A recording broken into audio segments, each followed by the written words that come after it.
Great. Good morning. Happy New Year. Welcome to the Thurston County Board of County Commissioners Agenda Setting Work Session for this Tuesday, January 4th, 2022. It's 9:04 a.m. My name is Ty Menser. I am chair of the board for today. And with us is Vice Chair Commissioner Gary Edwards, Commissioner Carolina Mejia, County Manager Ramiro Chavez, and a host of staff members. We're here till noon, and this meeting is live streamed on our Thurston County YouTube channel. We'll kick things off as we usually do with the COVID-19 update. I see Dr. Abdulmalik and Kurt Hardens, our interim public health director, and I will pass it to the two of you. Okay, thank you, Commissioners. Kurt Harden, interim director of public health. Let me start off by saying that this is day number 699 of the pandemic, which started in February of 2020. We're coming up almost on the 2-year anniversary of the start. In Washington State, the total cases in the state for the COVID is 882,144. And the total deaths of Washingtonians in Washington State has been 9,853. In Thurston County, we've had 27,904 cases since the pandemic began, and 2,126 during the week of December 27th through January 2nd. If that seems like a high number, it is the highest number of positive cases in 1 week in Thurston County since the pandemic began. We've had 252 deaths in Thurston County since the start of the pandemic. And then for our hospitalization status, total hospitalizations attributed to the COVID year to date is 1,527. But in the past 7 days, we've had 13 hospitalizations due to COVID. Current COVID inpatients are 63, with 1 suspected to be COVID. The number on ventilators are 16. And then our ICU capacity is down to 1 airborne infection isolation room available, that's AIIR, and then 1 non-AIIR available. Our acute bed capacity is 1 airborne infection isolation room available and 5 non-AIIR available. And again, we don't have our test positivity from the state of Washington. I believe back in September, they stopped providing those numbers. But I wanted to talk a little bit about the congregate care outbreaks. Year to date, we've had 126 congregate care outbreaks since March of 2020, but we've had 23 congregate care outbreaks that are currently under investigation. And so far, our vaccinations, we've had a total number of vaccines administered is 464,122. In Thurston County, also, our total population that's initiated vaccination is 66.4%. Our total population that's fully vaccinated is 60.7%. The population that's age 16 and older, the initiating vaccination is 78.8%. And our fully vaccinated 16 and older population is 72%. And then our 12 and older population initiating vaccination is 77.3%. And then our 12 and over fully vaccinated is 70.6%. So again, urging people who haven't started the vaccination process to get vaccinated. We have the vaccine clinics on our website along with testing locations. And then with this, I'm going to pass it over to Dr. Abdulmalik for additional information on COVID. Good morning, Commissioners. Today in Thurston County on the DOH COVID-19 dashboard, we're at 720 cases per 100,000 over the past 14 days, which is by far the highest case rate that we have ever had in this county since the pandemic began. We are seeing increasing numbers of cases. We're seeing a significant amount of household spread, as well as spread associated with gatherings, and in some instances, work settings where people are close together and have shared airspace. The CDC has released new guidelines For quarantine and isolation, we do anticipate getting clarification, especially for sector-specific guidelines. So to note that that higher risk, and congregate settings are not covered by the new CDC guidelines, and we're anticipating new guidance in the coming days and few weeks. So this means that long-term care facilities, healthcare workers are protected, are to use the new Washington State Department of Health updated workers. We are still operating under the existing guidelines for patients and residents. Schools are operating under the same guidelines as previously, except where the CDC new guidance is more protective. And the same goes for other congregate facilities in terms of shelters, in terms of our jail facilities. We are anticipating, I know it's been discussed that the CDC is revisiting the role of testing in the new guidelines, and we anticipate hearing more about that in the coming days. We are at a transition point, both as a county, as a state, and as a country, really trying to focus in on making sure that we balance the risk of transmission and the risk to the community, while allowing where the risk is low, the essential workings of our society to continue. So with that, I'm open to any questions you may have. Thank you so much, commissioners. Commissioner Mejia, do you have questions for Dr. Abdul-Malik? I do, but I'll defer to Commissioner Edwards. I'm about to go in. Okay, go ahead, Commissioner Edwards. And I don't know if this is going to, I suppose it's going to be for the doctor versus Kurt, but how are we doing as far as testing ability and having the 72-hour test versus the 20-minute test, and working with the schools and trying to keep things out? Do we have plenty of test kits and everything's hunky-dory, or are we kind of behind the scenes here a little bit low? Yeah, so testing, there is, that people in our community have had some challenges accessing testing. And there are a couple of components to that. One was the difficult weather over the past week, which limited some of the testing that was able to be provided just with road and weather conditions. We are anticipating here at Public Health, when there's an essential need, especially if a school needs more tests or a long-term care facility needs more tests, they often reach out to us, and we can help support kind of where possible some of those immediate needs, thinking about outbreaks, thinking about some of those other pieces. And we've been able to do that. We've been able to meet those needs when asked thus far.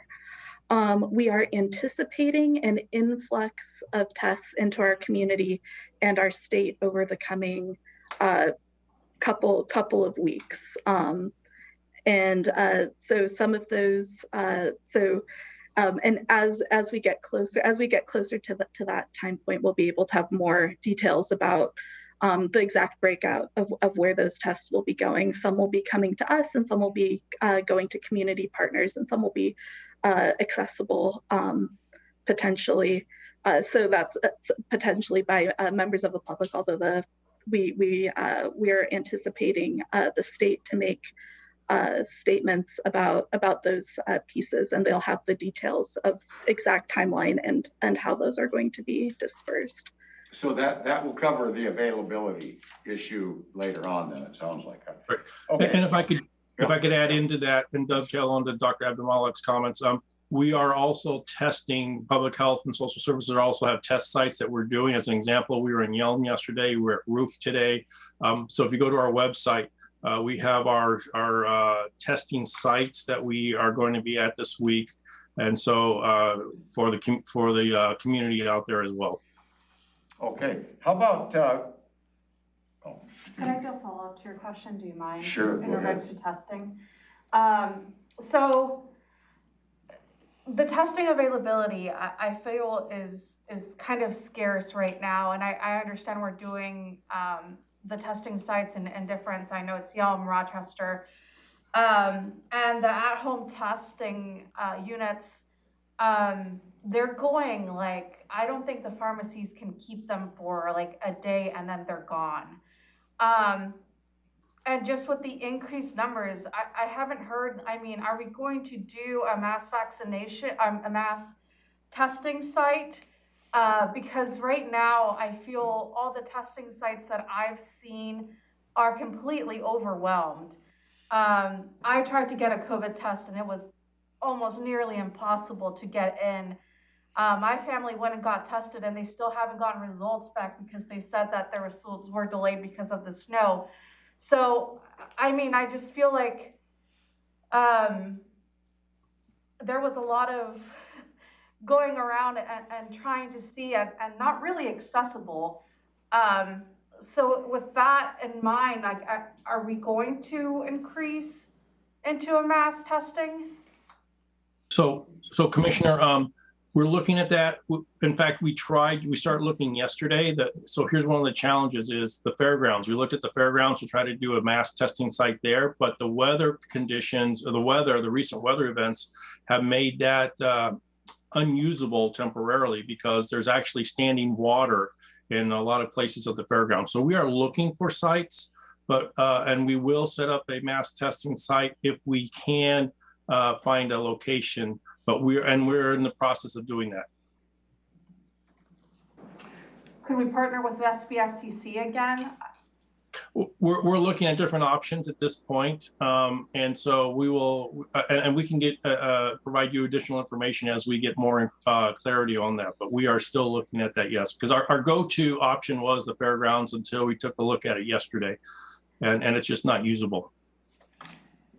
Hey, Kurt, I think we planned to have a mass vaccination site a few days ago.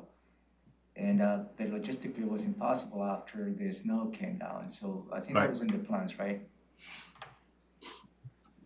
Yeah, that was the issue with the fairgrounds because of the snow and the melting snow and the water now at the fairgrounds. Mr. Edwards, let's go back to you. What about the new treatments that they say are available, but nobody has them to give to people that are in need? So I guess there's several new treatments that are out and available. They say they're available, that they've been approved, but do we have them, or is the government, are we waiting for the federal folks to send them to us, or the pharmaceuticals to send them? What's the deal on that? So I can say, so yes, there are two new treatments for COVID-19, which use antivirals to reduce the risk of severe illness in folks who are at risk. They have specific guidelines, but the two that were, one made by Merck, one made by Pfizer, they are 5-day courses of treatment that have the potential to help prevent hospitalizations and deaths. In terms of some of the challenges, so there's the scale up, and there's a little bit of a supply constraint with them. At this point in time, we expect supply to be expanded early this year. We have been a part of meetings regarding these medications with state and local partners. They will these medications, where available, will be dispensed by our community partners.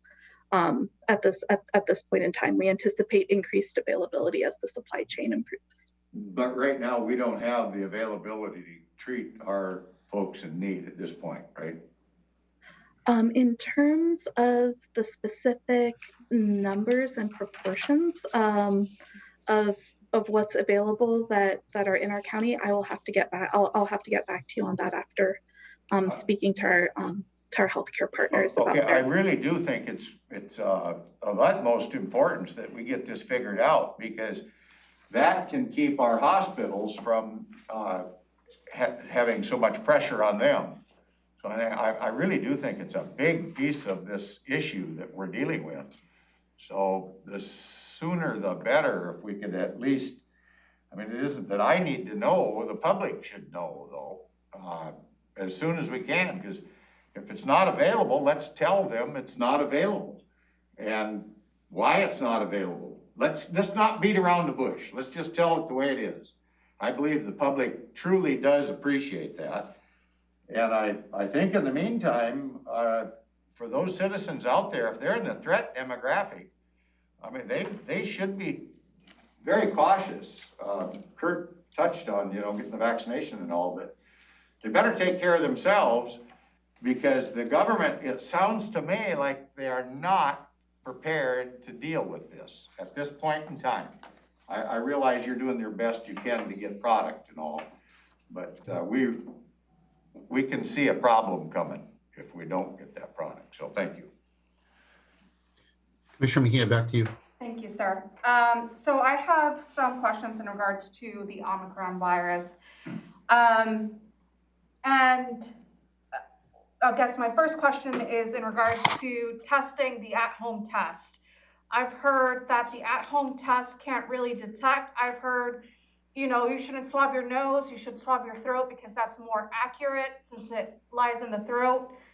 And so there's just different things going on. And I kind of wanted to get some clarification from you, Dr. A, on at-home test and then testing for the Omicron virus and is the Omicron virus detected with the at-home test? And do people have to follow another route for that? Yep. So I did want to mention just a few things in terms of the at-home tests. One is that the FDA found that 3 specific tests that are not widely used in our community did not detect the Omicron variant. And so so I would just encourage folks in our community to take a quick peek at the FDA's notification. It really depends on each. So because each test is proprietary, they have a different target of the COVID-19 virus that they detect.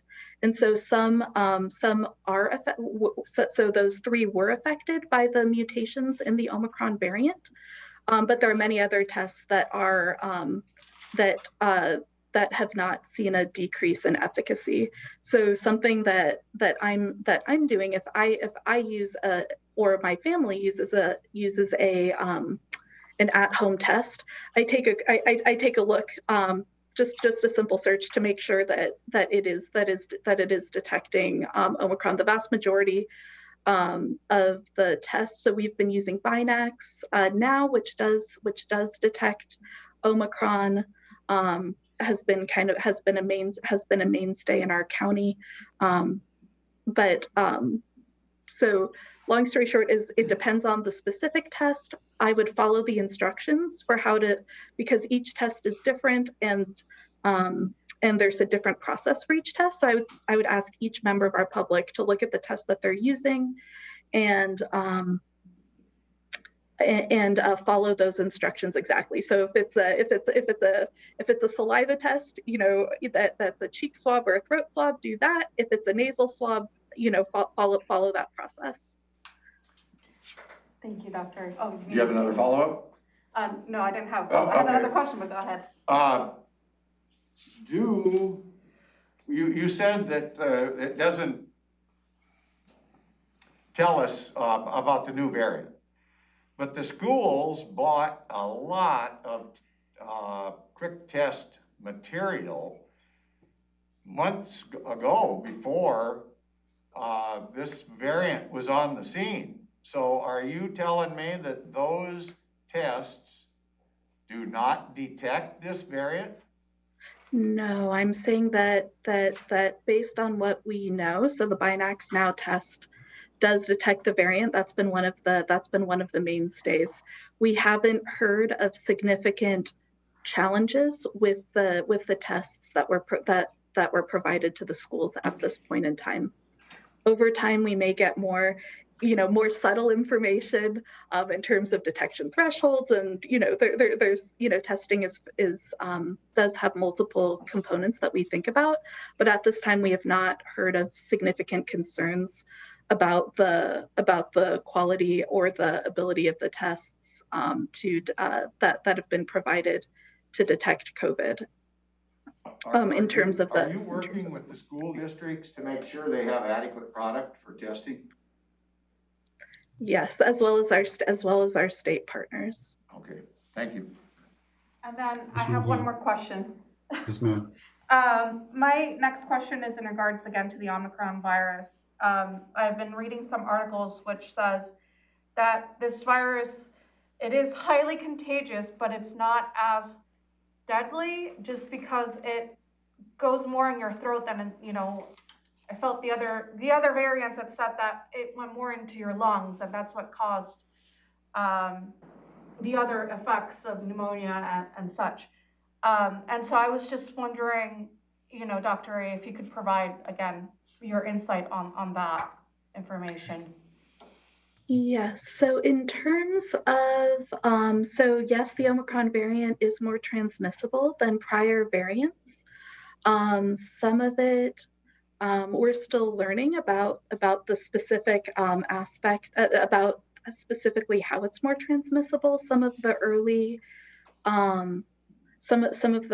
studies say report that it has to do with with how quickly it replicates and the increased number of viral particles that people are able to shed, especially early in illness.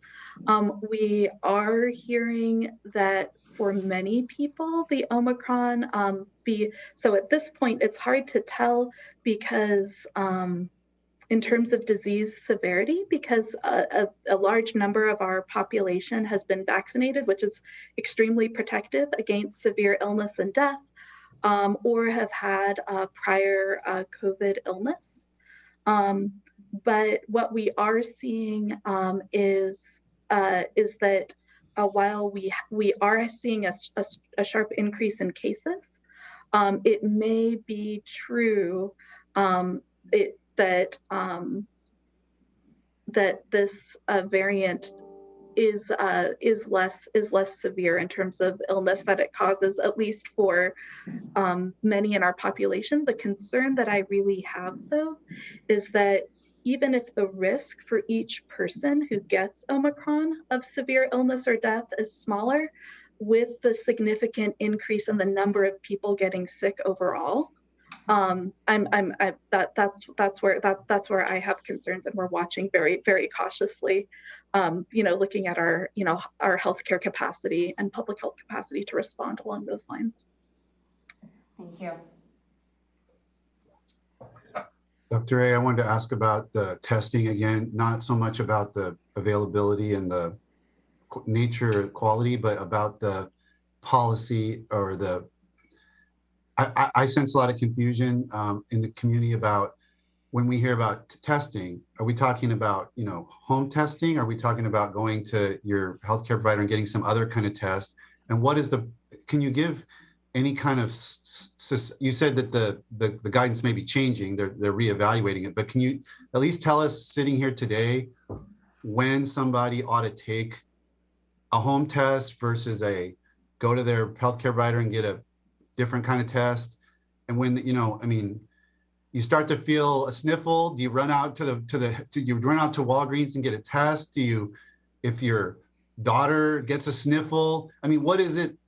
people are super confused about how to use the test. We don't want to overuse them and waste them, but we want to use them effectively. So can you give some guidance on that? Yes. So, and once again, the only thing that I can guarantee is that as we learn more about Omicron and patterns of spread, this guidance may change. At this point, what I tell people is that if you have a cardinal symptom, or a symptom that has a high likelihood of being COVID, so that's fever, that's cough, that's shortness of breath. That's a loss of taste and smell. Stay home, get tested for COVID. If you have multiple symptoms, so a runny nose and a sore throat, a headache and a stuffy nose, multiple combinations of symptoms, stay home and get tested for COVID. If you have one symptom, so this is part of how, because people have other medical conditions or allergies or different things. If you have, say a stuffy nose that goes away within 24 hours and you're symptom free and it's a single symptom and it resolves within 24 hours, then at this point, if you've been exposed to someone with COVID, you should still check to make sure that it wasn't COVID. But if it's single symptom, not a cardinal symptom of COVID, resolves within 24 hours. You can once you haven't been exposed either in an outbreak setting or exposed to somebody who during their infectious period. At this point, based on what we understand, if you're symptom free, the chance of being infectious is pretty low. As we learn more about Omicron, we will be updating that guidance. But what I really want to stress is that people who have any sort of symptom and have a known exposure, people who have symptoms that persist, should get tested. The other piece that's really important is that we really shouldn't be going to school, going to work, with any unexplained COVID-19 symptoms, whether we test positive or negative. There are other circulating viruses in our community. So especially with COVID-19, it's in the background. We want to make sure that we take the best precautions. So just to summarize, if people have any symptoms of COVID-19 at all, should stay home while symptomatic. If it's a symptom so on our website we have category A symptoms and category B symptoms. So if it's a category A symptom, test for COVID. It doesn't matter how long one has had that particular symptom. If it's a category B symptom and there's only one of them, you can wait for 24 hours to see if it resolves on its own. If it lasts longer than 24 hours, get tested. And if you have more than one symptom at a time, stay home, get tested.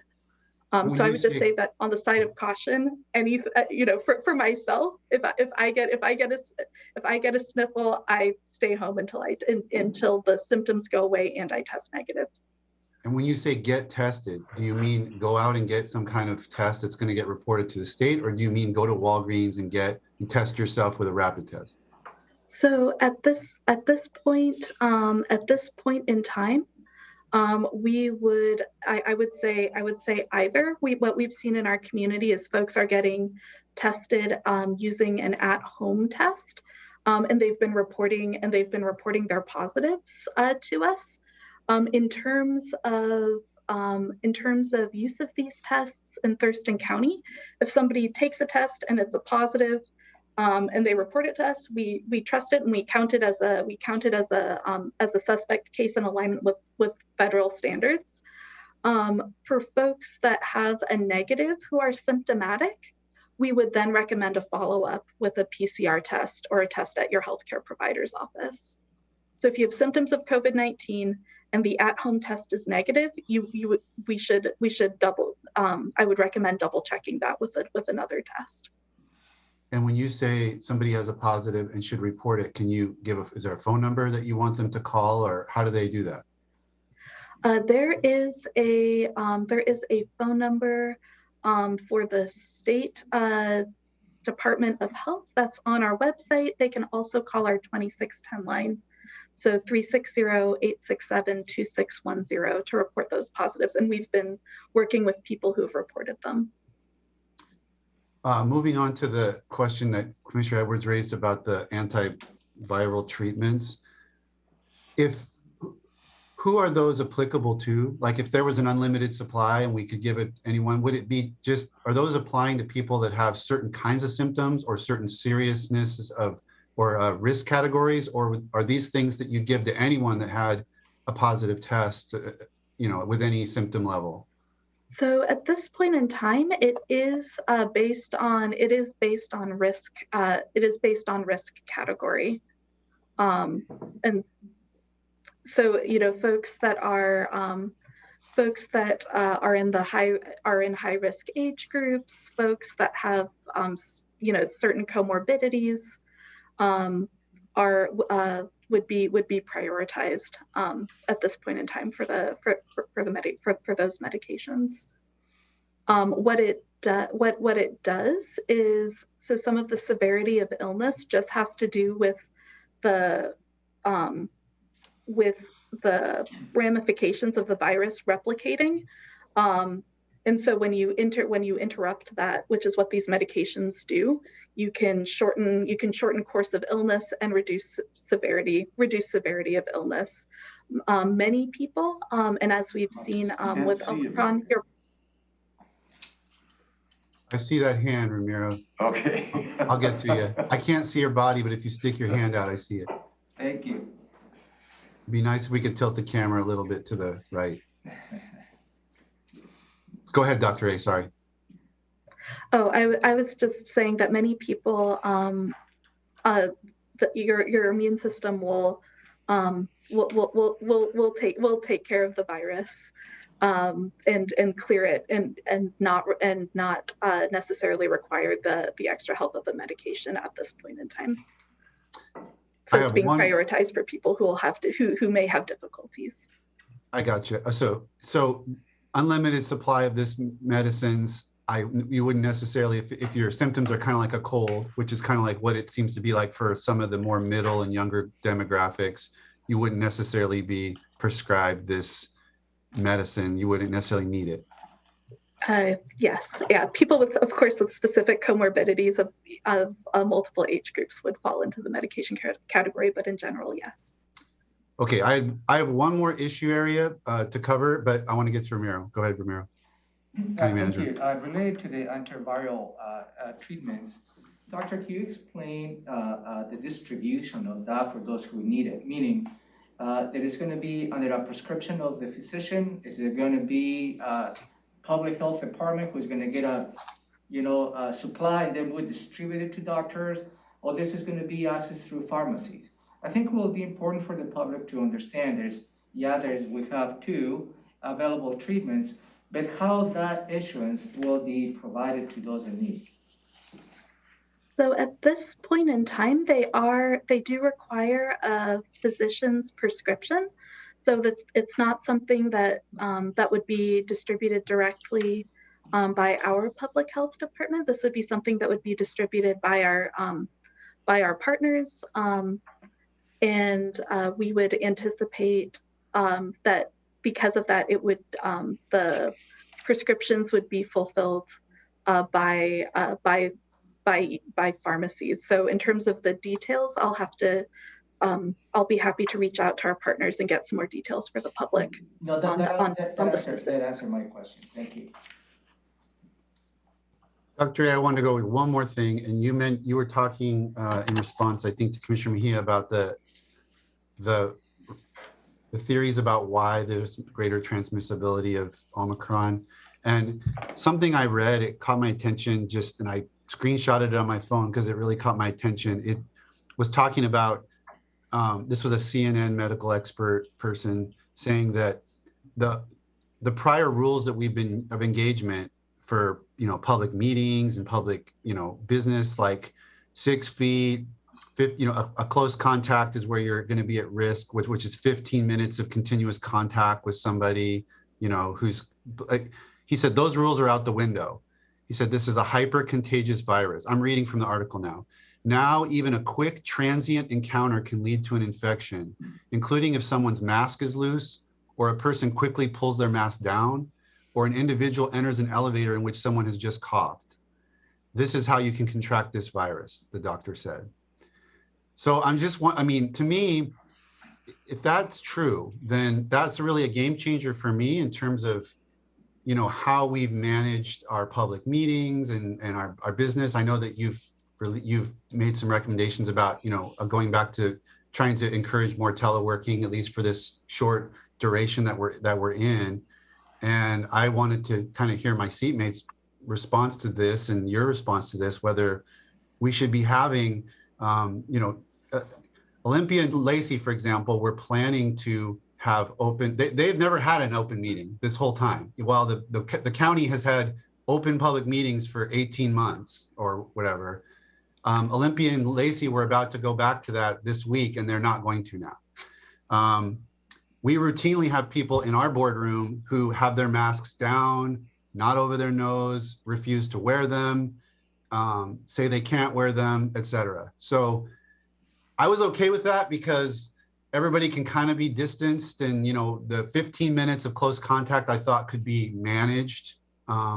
But that's not true if what this doctor that I just quoted is saying, that, having a boardroom, not full of people, but even with spaced people who aren't wearing masks and may not be vaccinated in the, whatever. It seems to change the analysis from my perspective, if this is how indeed this Omicron variant is transmitting. So I don't know if that makes any sense, what I'm trying to say. Yeah, this is something that, as we've been working on outbreaks, now that we do have significant Omicron spread in our community, that we're looking at. So just to get back to the SARS-CoV-2 virus is spread through droplets and aerosols. When you have a very contagious virus, that means that, and we're still learning more about what that specifically means, but it means that even the tiny aerosol droplets can potentially be infectious. So what we have seen is that masks continue to be protective. So that means multi-layered, well-fitting masks. And so I would encourage the public. We're working on masking on a Thurston County mask FAQ, but the CDC masking FAQ is also quite good and in alignment. But basically, the best mask is one that you're going to wear consistently, and then beyond that, it's fit, and it's having a tight fit and layers in terms of protectiveness. Yes, we are seeing increased risk when people take down their masks, even for short periods of time with this variant, compared to prior variants. This is anecdotal. This is our Thurston County experience as we look at outbreaks and as we look at transmission patterns in our county. In general, fewer people in a shared airspace is safer than many people. The same principles of disease prevention apply today as they have previously. So I'm happy to answer any additional questions. I have not wanted to be, as the chair of the board, I have not wanted to be a mask enforcer. And I don't know if the new chair has a different point of view on that, but without that, I don't feel like it makes sense. I mean, like you talked about managing risk earlier, and I totally agree with that. I think that there's a level of risk that we manage, and we are prioritizing keeping our schools open. We're prioritizing keeping our businesses open, but other things don't need to be prioritized because they can be perfectly well managed virtually. So it's just a matter of, kind of feeling that out. I don't want to be in a mask enforcer. I didn't feel like I necessarily had to be because we had the distance and this, people weren't going to be in 15 minutes of contact with each other. But with this Omicron's transmissibility being what it is, I just feel like the board should really discuss whether or not we want to have open public meetings. But that may be a topic for the commissioner item number 2. So I was hoping that conversation will occur, number 2, Commissioner. Yeah, no problem. I just wanted Dr. A to weigh in if she had guidance for us to inform that later discussion. Okay, Thank you, Dr. A. We appreciate your time this morning. We took a little extra, but it's an important phase of the pandemic. Thank you. We appreciate what you're doing. Thanks, Kurt. Thank you. Thank you. Let's go to homeless strategies update. Keely Marino. Sorry to delay you, Keely, but you're up. All right. Good morning, Keely Marino with Public Health and Social Services. I'm going to just start us off. I have a little bit lengthier of a report today, so I just want to start with our rental assistance. I only have numbers from Community Action Council to report to you today. They have served to this date 3,344 households in Thurston County and spending in rental assistance $23,600,000 approximately dollars in rental assistance and about $1.1 million in utility assistance. It remains consistent that 60% of those that are receiving this assistance meet 30% or lower of area median income. So some of our most vulnerable and in need residents are being prioritized for these funds. And I will then move on to the hazardous weather event, which we are still apparently experiencing some effects of here in Thurston County. This was by far the most robust response that we've ever been able to pull off for a hazardous weather event. As a matter of comparison, in February of 2021, we were only able to offer 3 nights of shelter, upwards of 25 or 24, 25 people for those 3 nights.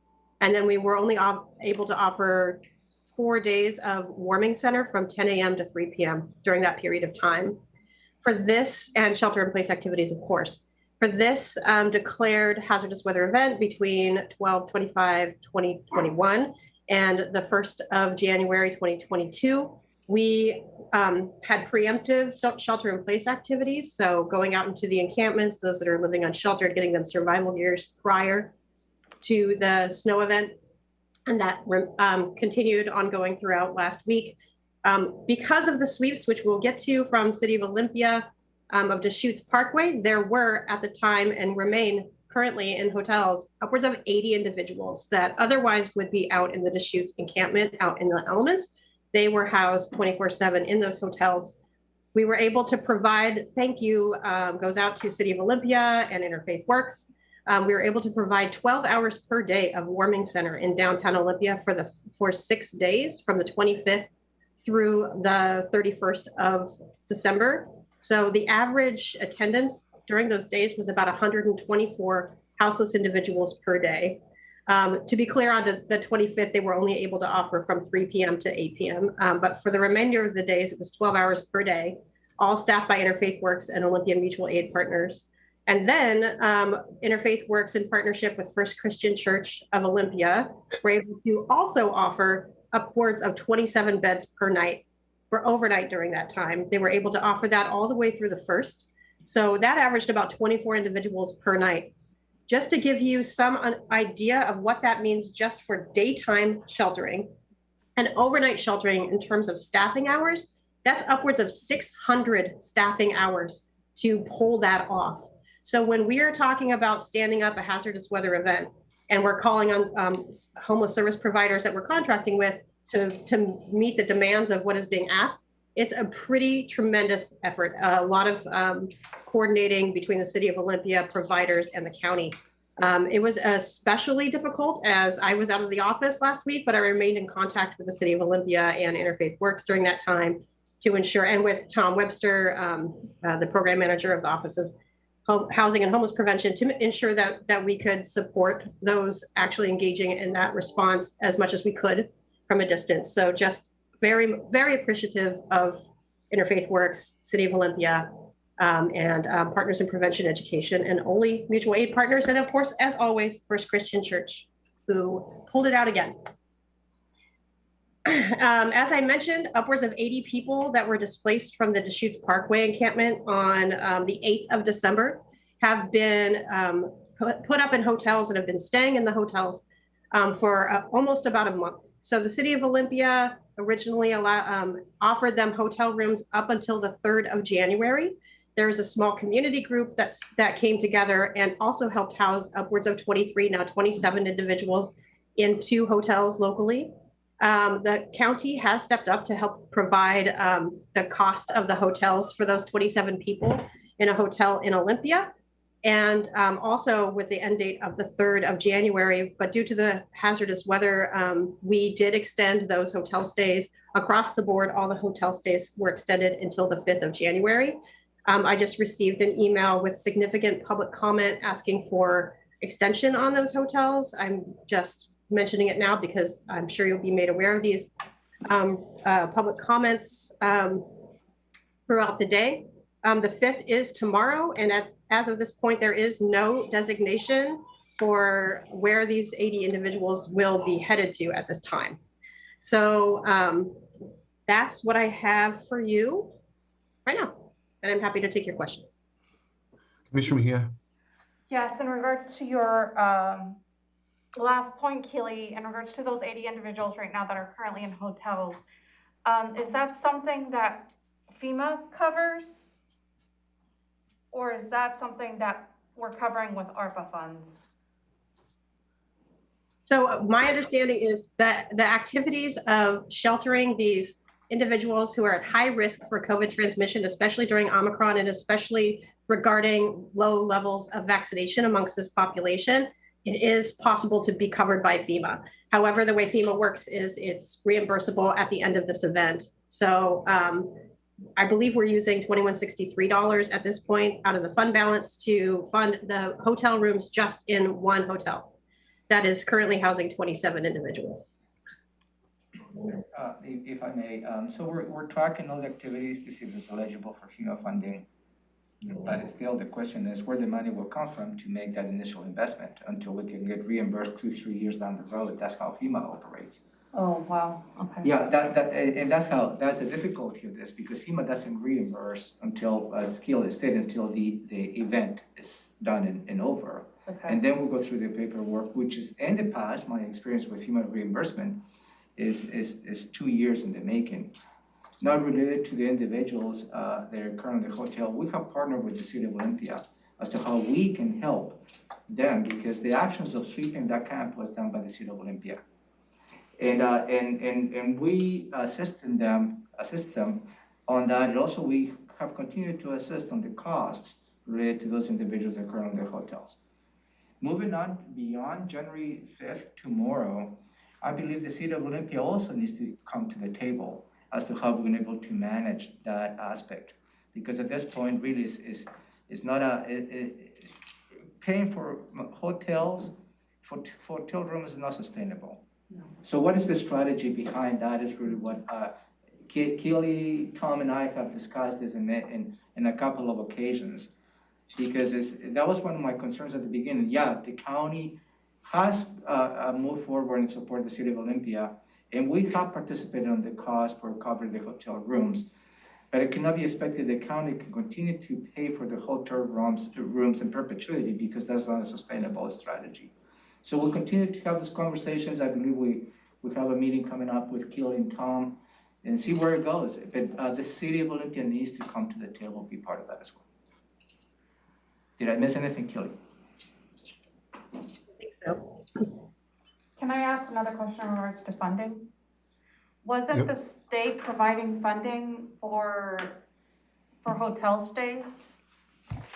Yes, so we, the 1277 funds that we awarded to various agencies in late fall of 2021 can go towards hotel stays. However, each agency that receives those funds and will receive a contract has specific programming attached to those dollars. So they're not just vouchers that we have available just to us to just hand out. And so, and those funds have not been made available. They are retroactive back to the beginning of July in 2021. However, it's specific to the programs that were awarded. So for instance, Olympia Mutual Aid Partners was awarded a contract to do emergency sheltering in shelters, or I'm sorry, in hotels, if there are sweeps, but it's a very specific program with a very specific number of individuals that can be served with those dollars. So it's not as simple as just having the vouchers to hand out, but they will be available. But also, Kelly, we have an item for the commissions to consider on the next week's meeting on the rapid rehousing dollars that we just received as a grant. I think it's 1.6 million, in which staff is recommended to assign to a specific rapid rehousing hotel leasing. So maybe we can further discuss that when we get to that item, because Commissioner Mejia makes a good point. There may be an access to cover that, but it's not as a blanket as we were hoped to be. It's very specific, as you stated. Mr. Edwards, anything? As a follow-up on that, the governor's been talking here in the last couple of weeks about a new initiative to deal with this issue and a lot of money. Are we in the loop there? How does that fit in with what we're doing? We are, Tom and I just discussed that this morning, and we are launching into digging deep into what that means for us locally. So I will definitely have more specifics on that by next week. Yeah, following up to what Commissioner Edwards stated, I believe the governor has proposed close to $800 million, a combination of affordable housing and homeless response.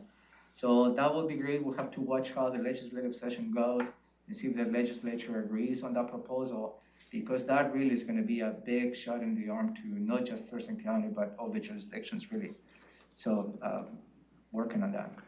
How about on these folks, when they come into some of these warming centers, or even if they're staying overnight in an area, how are they doing on the masking issue and in COVID issue in general? Are any of them coming down sick, or do we have any numbers yet that maybe it's an indicator we put them too close together? What's the deal? I know that the shelters, and including the shelter that was a pop-up shelter for the hazardous weather response, maintained the social distancing requirements as well as masking and all of the safety guidelines that have come out. And that remains true for all shelters that are in operation at this time. I was not present at the day center, but I do know that masks were required and were available to anybody who needed them. And I know, not being there, I know that Interfaith Works has been managing large groups of people during this entire pandemic with relative success. So at this point, I have not heard anything, and usually I'm the first one they call if there is a suspected outbreak amongst the houseless population. Okay, thank you. Thank you, Keely. I didn't have anything for you. Appreciate it. Okay, let's move on to the review of the draft agenda for this afternoon's meeting. It will be a very brief meeting. Called to order at 2 p.m. Commissioner, Pledge of Allegiance to be led by me. We will have a consideration of this agenda and board meeting minutes from the 14th and 17th of December. We will have an opportunity for the public to address the board, and then county manager's update. Anything, county manager? Yeah, you're probably going to receive public testimony this afternoon related to, I think it's an issue that has been raised in the past, as well as has been addressed in the past, related what is considered to be a regular meeting, board meeting versus a special meeting. So this issue has been raised again in the past. The prosecuting attorneys has weighed in on that. And for instance, today, this agenda setting is a regular meeting and it's not a special meeting. So you will be perhaps receiving testimony related to those to that matter this afternoon. That's probably the only thing that I have. And I don't have any other county managers updates to follow up. I do have a question on that, Chair. Go ahead. Yep. And because that continues to come up, will we have counsel at this meeting so that we can say, wait a minute, we've got it covered here? Yeah, I believe Elizabeth has already addressed that in the past. No, I know she has, but it's always nice to have counsel. I would prefer counsel at every meeting. Yeah, I will ask her to be available. She usually is available. Okay. And she's listening right now, even, I believe so. Yeah, I will make sure that she's in attendance this afternoon. Okay, thank you. Yeah, thank you. Okay, there is no consent agenda this afternoon. It is 4 items. 3A is election of officers for Board of County Commissioners for 2022. I'm just going to cover these kind of together, Romero. Yeah, right. And before you start, Commissioner, if allow me to give a little bit of feedback. You also received some feedback related to those items. There was perhaps making a comment. There has been some quote unquote secret meetings in which this has been decided to. No. You had a very robust conversation on December 14th during your agenda setting as to how the assignments for the upcoming year this year should be done, and that is done in public. That was posted ahead of the agenda setting, and this is just a follow-up to that discussion that you had on December 14th. And in fact, today I have for your review on Commissioner's items, just to make sure that I capture all the comments that was discussed on December 14th. So I just want to premise that before you go through the specific items.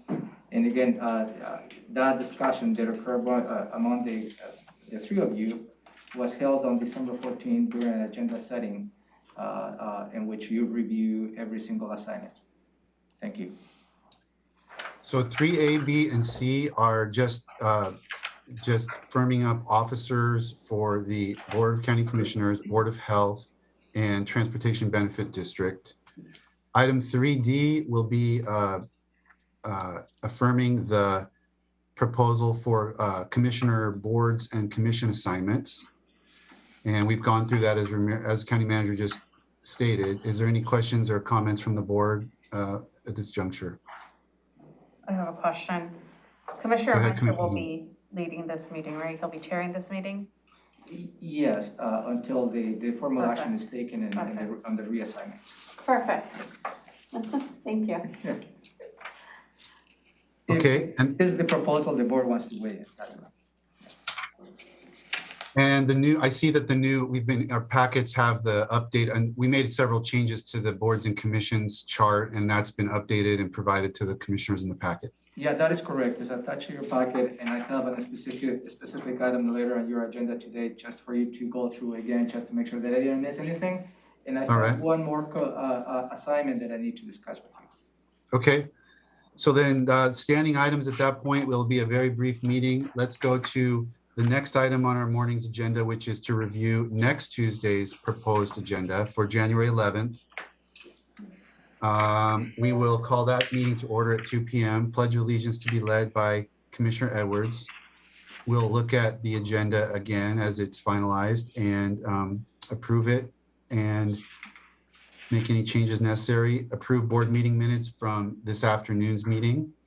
Again, opportunity for the public to address the board, county manager's update, and let's jump into the consent items, A through F. 3A is a commissioner's item, authority of the Director of Public Health and Social Services. Yeah, thank you, Commissioners. As a result of Shelley's letter resignation, we have asked Kurt Harding to give us some help, provide some help in serving as the interim Director of Public Health and Social Services. But also, I will be directly overseeing 2 areas of that department. That is the Housing and Homeless Prevention Division, as well as the Environmental Health. There is some requirements that you need to take an actual legislative action designating me to act as such, particularly related to the housing and homeless prevention, because HUD, the Urban Housing Developments, we receive a lot of money from that and requires that official legislative designation for me to act as such. So this is the item for your consideration this afternoon. I have it on the consent agenda. but if you like, I can probably bring it as a department item for further discuss this afternoon. But again, it's just authorized me to serve as the Director of Public Health only on the Housing and Homeless Prevention Division as well as the Environmental Health Division, because there's some specific requirements as I stated. Questions from commissioners on this? No, sir. No, sir. Okay. Let's look at 3B, Community Planning and Economic Development, Abolishment of Land Use and Permitting Petty Cash Fund. Yeah, we have a petty cash fund. This has $100 in there. There's, there's a lot of online and credit card transactions. There is no longer a need to have the petty cash account. So the request is for you to consider abolishing this particular cash fund. Commissioner Mejia, No questions. Commissioner Edwards? Yes, my question would be, do we get cash customers once in a while? And this would eliminate them from doing business here? And they So, and the thing, this particular cash fund has not been used. It's for land use prevented. So we haven't used this for a long, long time. So, and that is the reason why. Okay, I guess I just want assurance that we don't eliminate citizens who inadvertently happen to come in to do business at the county, and that they wouldn't be able to pay cash. I don't want to get to we're not a cashless society yet, and I don't want to push it. The petty cash usually is used by staff. So when we have a cash transactions, we do have the ability to accommodate that, Commissioner. Okay. Okay. Moving on then, item C is essential services item, reclassifying positions. I won't go through the numbers, but 2 positions. Yeah, thank you, Commissioner. This is related to we're in the process of forming this countywide procurement contract services area within the central services department. And this is in alignment to the ERP, a new software that we're implementing. So this proposal for you is to consider 2 reclassifications. One is to reclassify one procurement and contract specialist 1 to a procurement contract specialist 2, and the other is from a procurement contract specialist 1 to a program manager. The first one has a salary increase from $6,325 to $7,683, and that's just about 22%. The second is an increase from $6,325 to $7,900, which is a 25% increase. There is not a request to change the budget allocation. That's what discussed during the budget process. This is a continuation. You see a couple of items following up on this. It's just a continuation of implementing the 2022-2023 biennial budget. Any questions? Commissioner Edwards?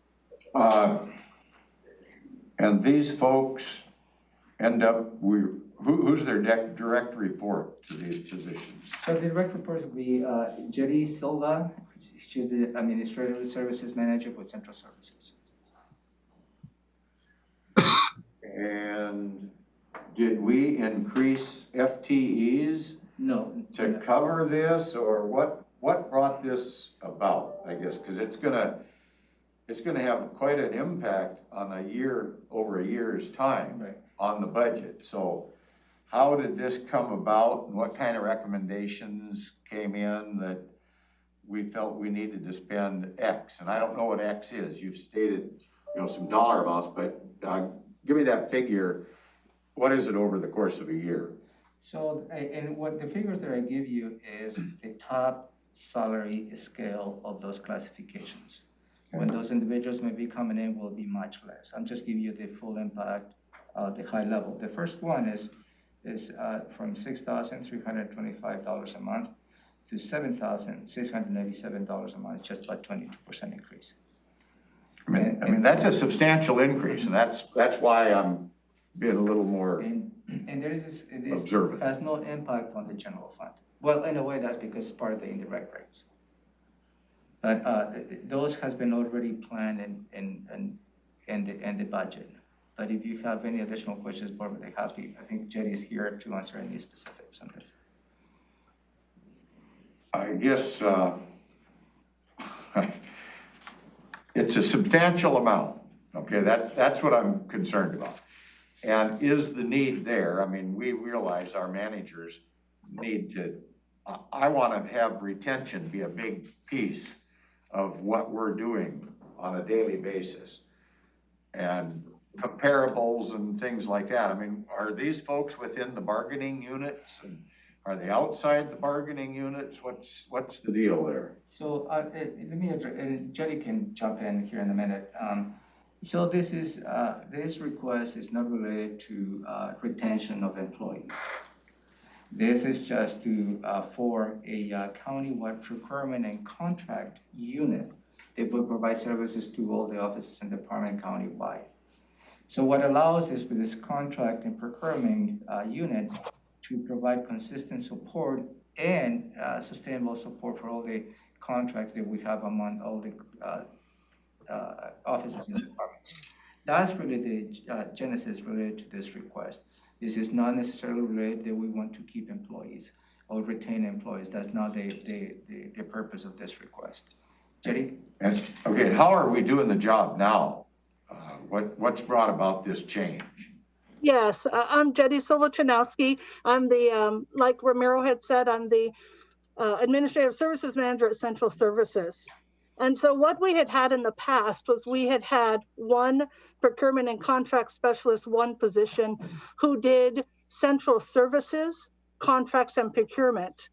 And what we're doing is we're changing it so that we're actually doing countywide services. And therefore, we do need a higher level of the position.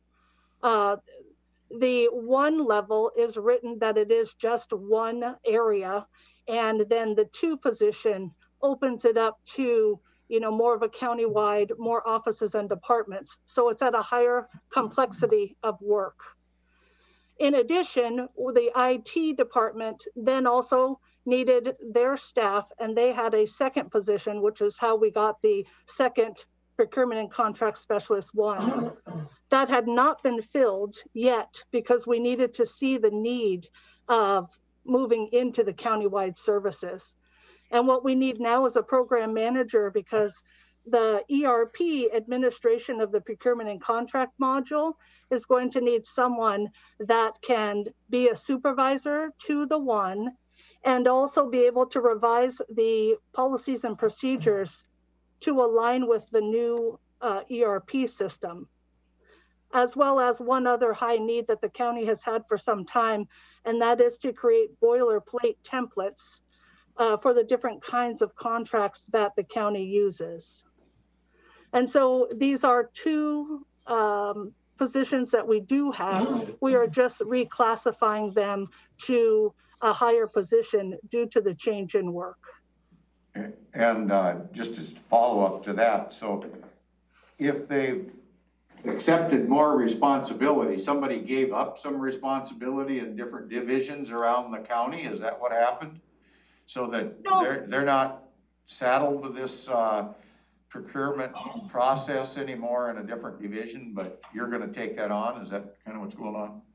I wouldn't say that we would do that. We're more going to be the liaisons to help them understand if they, in different offices and departments, some of them don't do the work full time. And so they do need some assistance in liaisoning the process, making sure that they are entering into contracts properly. And so we are going to be that liaisons and that guidance for them. And would you be able to tell me the dollar amount? What are we're talking about 25%, 22%? What's this going to cost the county taxpayers to do this?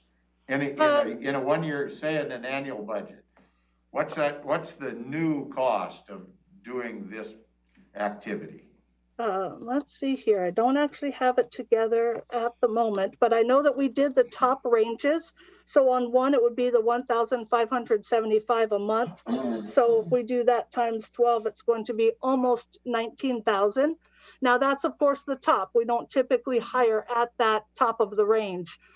we negotiate depending on their experience. And then the second one would be roughly 1,362 times. So again, it would actually be, this is approximates, it's a $34,000 difference. We already pay the one, so it would just be the difference of the two that we would be then making up in rates, the IT rates that we charge for the staffing. In 2022, central services would of course absorb those amounts in our budget. Okay, one other thing. How does this, County Manager, you mentioned that this might not be a retention issue. I mean, anytime we're treating our employees better, to me, it helps retention. What I was trying to say is the retention is not the driving force behind this request. Maybe a secondary benefit, obviously, because we provide opportunities to employees to expand their knowledge. But that is not the driving force of this request. The driving force of this request is to create this countywide procurement contract services. It's an efficiency issue then, is that the way you put it? Absolutely, because as Jetty stated, there's, for instance, let me pick on Public Works. Public Works has a very robust contract and procurement process in place because they do that all the time. Other offices and departments, they don't have that. And they continue to struggle a little bit as to how we can provide those services. So this provide those services to those offices. They don't do that often, so they don't have the staff knowledgeable on that. So this is a countywide services that we're trying to implement. Okay. That's it for me, sir. Commissioner Mejia? No, Commissioner Edwards has asked the majority of my questions. Out of curiosity, Jetty or Ramiro, what kind of background do these types of employees need to, if they want to become if somebody wants to become a procurement and contract specialist working on contract templates? They're not lawyers, presumably. No. Where do they come from? What kind of educational background do they have to have this kind of job? The educational background depends on the level. I would say that this is a unique job, that there's no real license type of a, education. A lot of what we look for is state or other public service background where they have worked with different types of contracts and procurement. Seems like a real specialty area. Interesting. It is, yes. Okay, thank you. I think that's our questions. Thank you, Commissioners. Thank you, Ramiro. Thank you, Jenny. We're going on to 3D, Human Resources, Resolution for Court Interpreter Coordinator. This is a position the board funded in the 2022-2023 budget. And we have been working with district court and to define what the job description is. And this is for you to consider approving a new classification and position, which is the court interpreter coordinator. It's a little bit different. We don't have that classification in place. And again, we waited until the board approved the budget for us to take this as administrative step so they can start recruiting for this particular position. Maria, anything to add there?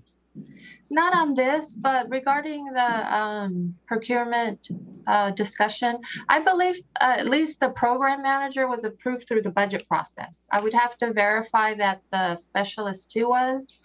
So those discussions and the budgeting have already occurred. Okay. Questions for Maria about the court interpreter? I'm excited about this position. I really am. So, yeah. I know the courts are too. So this is just basically something we had to do to implement our budget decision. Is that right? Correct. We did not have an existing job description, so we had to create one, set the salary, and now the board has to take action to approve the classification. Commissioner Edwards, anything? No questions. All right, let's look at 3E, Sheriff's Office, Resolution Establishing Operations Lieutenant Position. Yeah, similar to the previous conversation on the procurement process, the Sheriff's Office has gone through the process of reassessing the current structure they have, and And one of the key elements, the Sheriff's Office we are going through, how they can better align the current staffing levels to deal with the new Washington law enforcement laws they have passed. So this particular request, it does two things. For the board to consider reclassifying a sergeant position to operations lieutenant. That increase, it results on from $8,759 to $10,248. That is just about a 17% increase.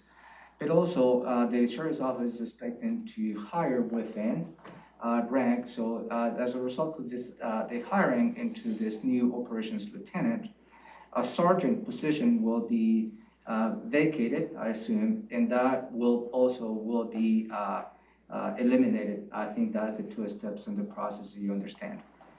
And I believe that this is a good process to go through every time there is an opportunity to reassess some of the changing conditions of any offices and departments. And I see Mr. Under Sheriff Ray Brady here to further explain this particular proposal. But I think I captured the request. If not, please correct me, Ray. No, I think that's very accurate. Appreciate it. And Happy New Year, Commissioners, and I'd be happy to answer any questions. Commissioner Mejia, anything for Under Sheriff Brady? No, Happy New Year to you. Commissioner Edwards? No, sir. All right, good to go. Thank you. We've got auditor financial services voucher lists, which we'll be able to review this week. Let's go to Commissioner items 4A, set a public hearing regarding operations of Black Lake Special District. Yeah, thank you, Commissioners. You've received a request from a group of citizens called the Citizens for a Clean Black Lake. And this is related to the existence of the Black Lake Special Use District. And the correspondence that you received, I believe in September, August of last year, they were making a couple of statements related to the legality of the Special Use District as a flood control district. That particular matter has been already resolved, I believe, in past correspondence with this particular group of those individuals involved. But as a result of the request also, they submitted a petition for the board to consider the suspension of operations of the Black Lake Special Use District. And they cited the RCW 85.38220. Under these conditions, under this RCW, the suspension of operations can be done on three different ways. One is the adoption of a resolution proposing such action by the governing body of the special district. That would be the governing body of the Black Lake Special Use District. That does not apply. The second item is the filing of a petition proposing such action with the county legislative authority of the county in which all of the largest portions of the special use district are located. We did receive and item number 3 will be on adoption of a resolution proposing such action by the county legislative authority of the county related on this particular district. So you did receive a petition that includes, I believe, at least 24 voters of the special use district, so it meets the criteria for you to hold a public hearing. And the public hearing at this point is the intent of RCW 85.38220, and that is the intent of this public hearing. At this point, I do not have any follow-up action for you to consider after the public hearing, other than closing the public hearing. And I will schedule a follow-up conversation with the board because there is a part of the statute that I'd like to highlight to you. And this is, I'm reading with, I have been working with our attorneys on this particular, if the Board of County Commissioners, as a result of the public hearing, decide to suspend for the public interest, the special use district, The Board of County Commissioners, as a result of the county, needs to take the responsibility in operations and maintenance during the suspension period, in which will be, in which I believe that you need to judge whether it has on the public interest or not. So there is a lot of discussions that need to occur on this after the public hearing. There is a lot of risks that you need to assess after the public hearing. So, and again, at this point, and this is, I know the individuals behind this petition are listening, and I have been very clear in my communications with them that at this point, the board does not have any other action to consider other than closing the public hearing. And I will schedule a follow-up conversation, as I usually do after a public hearing, to see where the board likes to take, depending on the public testimony you have received. That is related to this item. So, so as a result of that, is for you to consider setting a public hearing for February 15, 2022, at 3 in the afternoon in this room, related to this particular petition. Commissioner Mejia. Yes, I can the follow-up session be scheduled? If we're gonna be talking about kind of the risk, I would like Elizabeth to be present, and especially with that. I'll just say, like, my main question, and maybe, you know, it's gonna be in regards to the bond that got approved by the county commissioners, and kind of like what happens then. So that's kind of the information I would like to know from Elizabeth. Yeah, and absolutely on point, because before the board consider any particular action to dissolve this district for the public interest, I think you need to address what's the public interest behind this, right? And certainly, as a result, if you want to go down the road, you need to have a legal perspective and a legal overview as to what are the risks the board and the county is willing to absorb as a result of this particular action. So you're on point. And I will schedule whether it's an executive session or not, but certainly a follow-up meeting will be required with your attorneys. Commissioner Edwards. Following, as a follow-up to Commissioner Mejia,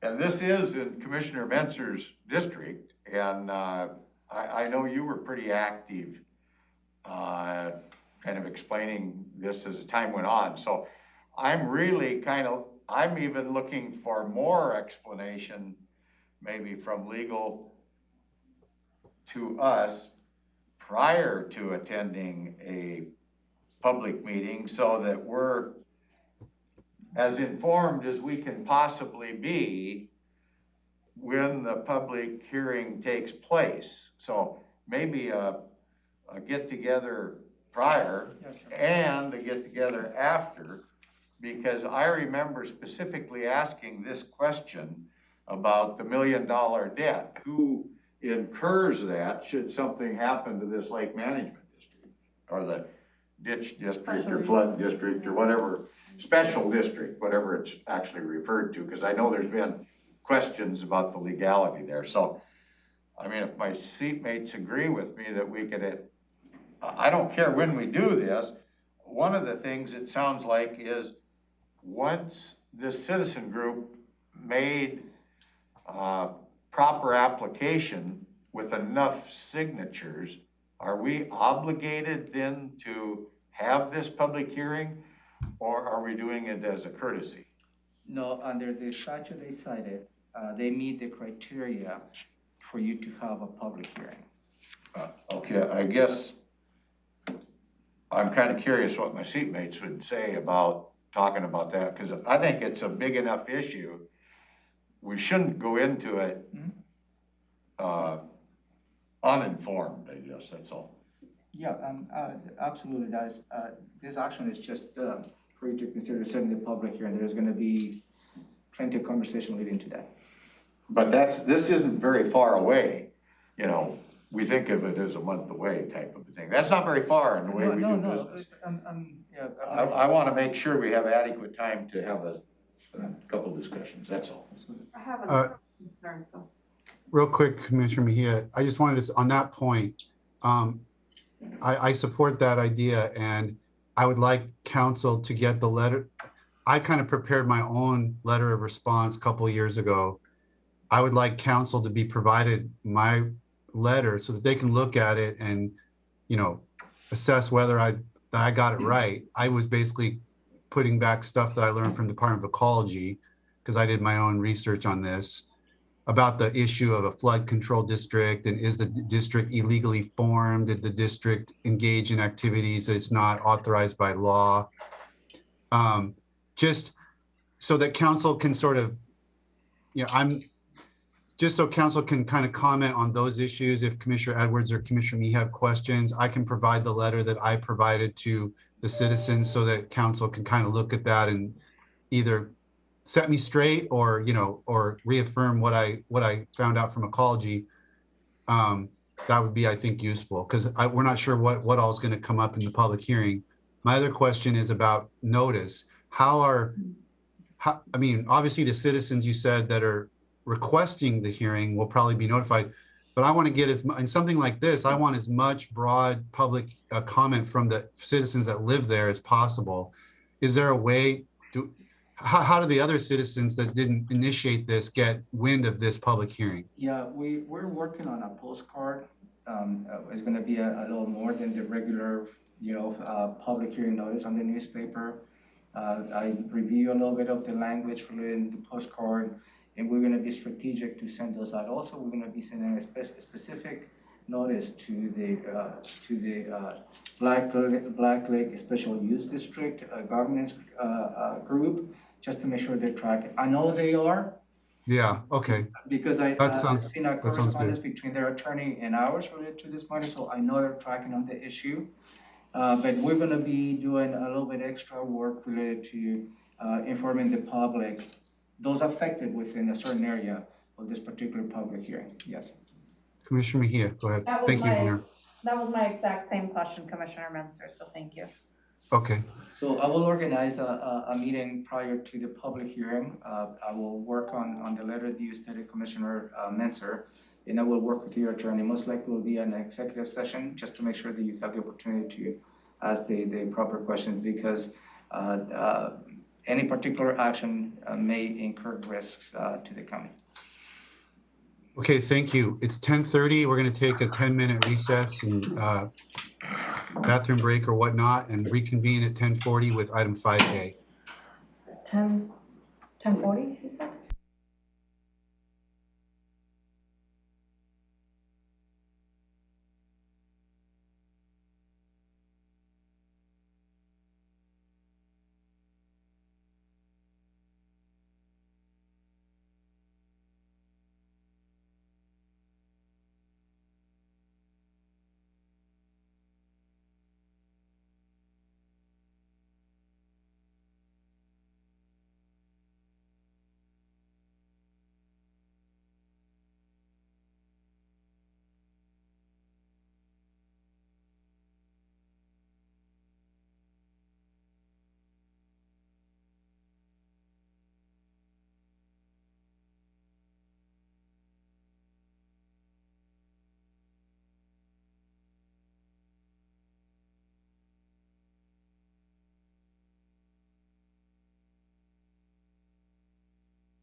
we're gonna have a hard.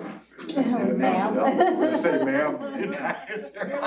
I'm already practicing that. Yeah. Ready? Okay. Did I get the signal that we're, Yes, sir, you're live. okay, very good. All right, 10:43 a.m. and we're picking back up with our review of the next Tuesday's County Commissioner meeting, January 11th.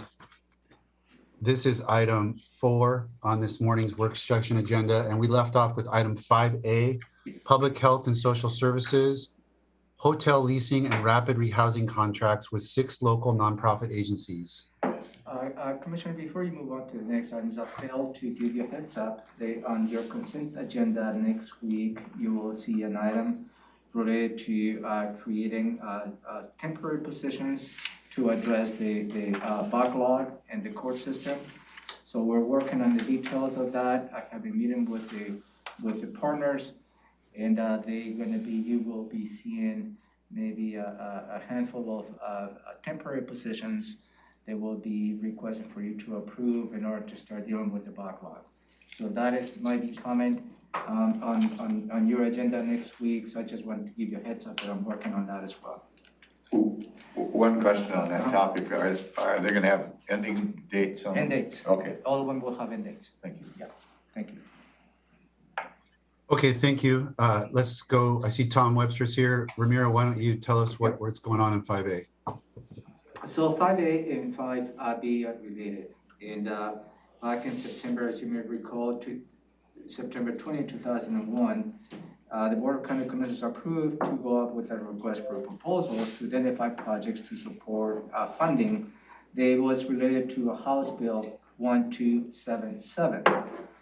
The House Bill 1277 created a $100 document recording fee in addition to what we have right now.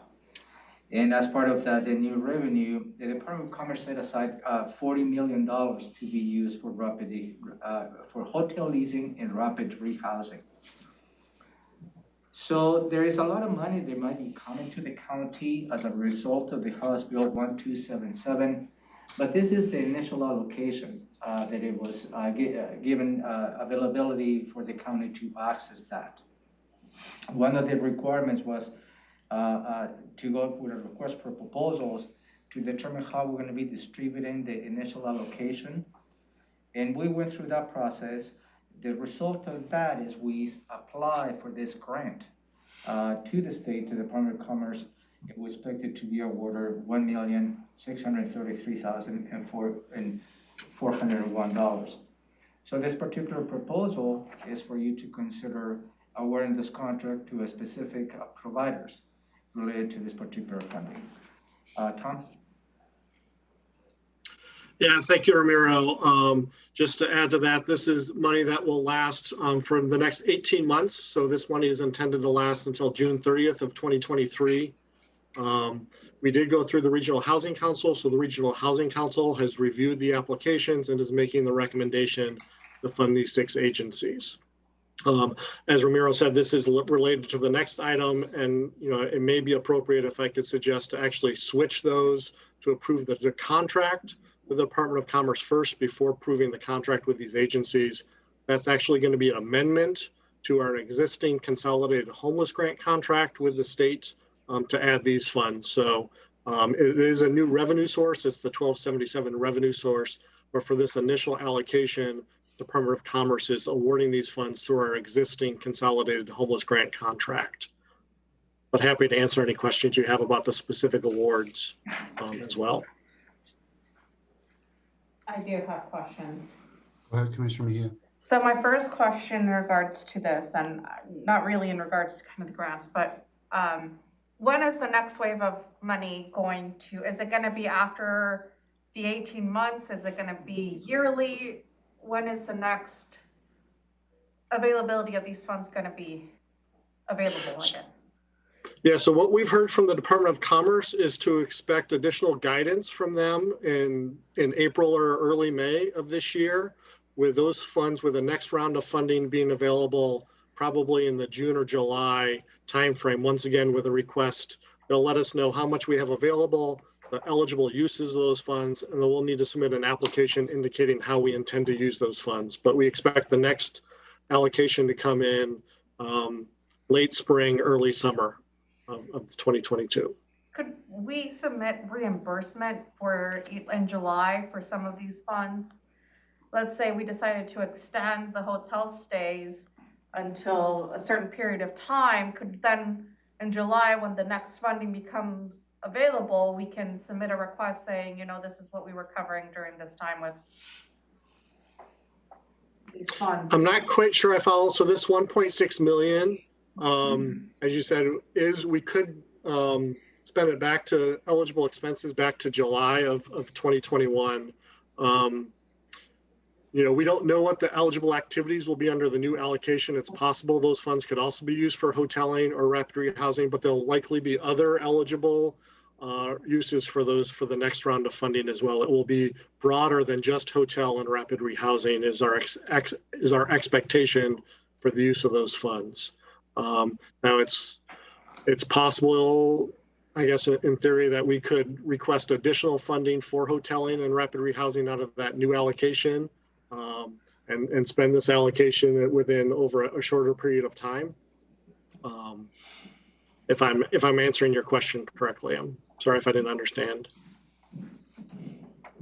I was just wondering about like reimbursements. Can we kind of backtrack on reimbursements? Let's say we needed to be reimbursed for hotel stays. Could we then access, funds in the future and, cover these, costs now? Potentially, but we don't know what the eligible uses of those funds are going to be in terms of the new allocation. So I think I will say, on an aside, I have reached out to the Department of Commerce regarding Emergency Solutions Grant, which is additional money the Commerce has to see if they have any ESG money they could provide to us to help with the hotel costs. So I have inquired to Commerce about additional funding sources that may be available to the county, and I can update you once we have that information from Commerce. I just don't know with certainty what the eligible uses of future 1277 funds will be. Okay, thank you. Maybe I can, this particular proposal, I think addressing specifically to your question, Commissioner Mejia, there is for you to consider allocating to the Community Action Council $100,000 for rapid rehousing, Family Support Center of South Sound, $400,000 for hotel leasing. Love Abounds here, $50,000 for hotel leasing. The Mutual Olympia Mutual Aid Partners, $616,000 for hotel leasing. First County AIDS Foundation, $138,000 for rapid rehousing. And Safe Place, $280,000 for rapid rehousing and hotel leasing. So I think there's going to create some opportunities in there, and you're right. I think we're always going to be looking for the opportunities to get reimbursed, and there's a lot of money coming in. We just need to make sure what the strings attached to that is. And I believe when on the 1277, we had an initial conversation that perhaps if all works out, an annual allocation to the county will be about, correct me if I'm wrong, close to $4 million, but we don't know what the strings attached to that is. Is that correct, Tom? That's correct. That's our preliminary estimate of what the total will be. But. Okay, thank you. I have one question, Chair. Yeah. When we're doing this, as far as putting folks up in rooms, are we getting a bid from the individual entity that's providing those rooms? Do we go out for bid on these, or do you negotiate something? Do we get, government rate or maximum retail rate? What are we doing?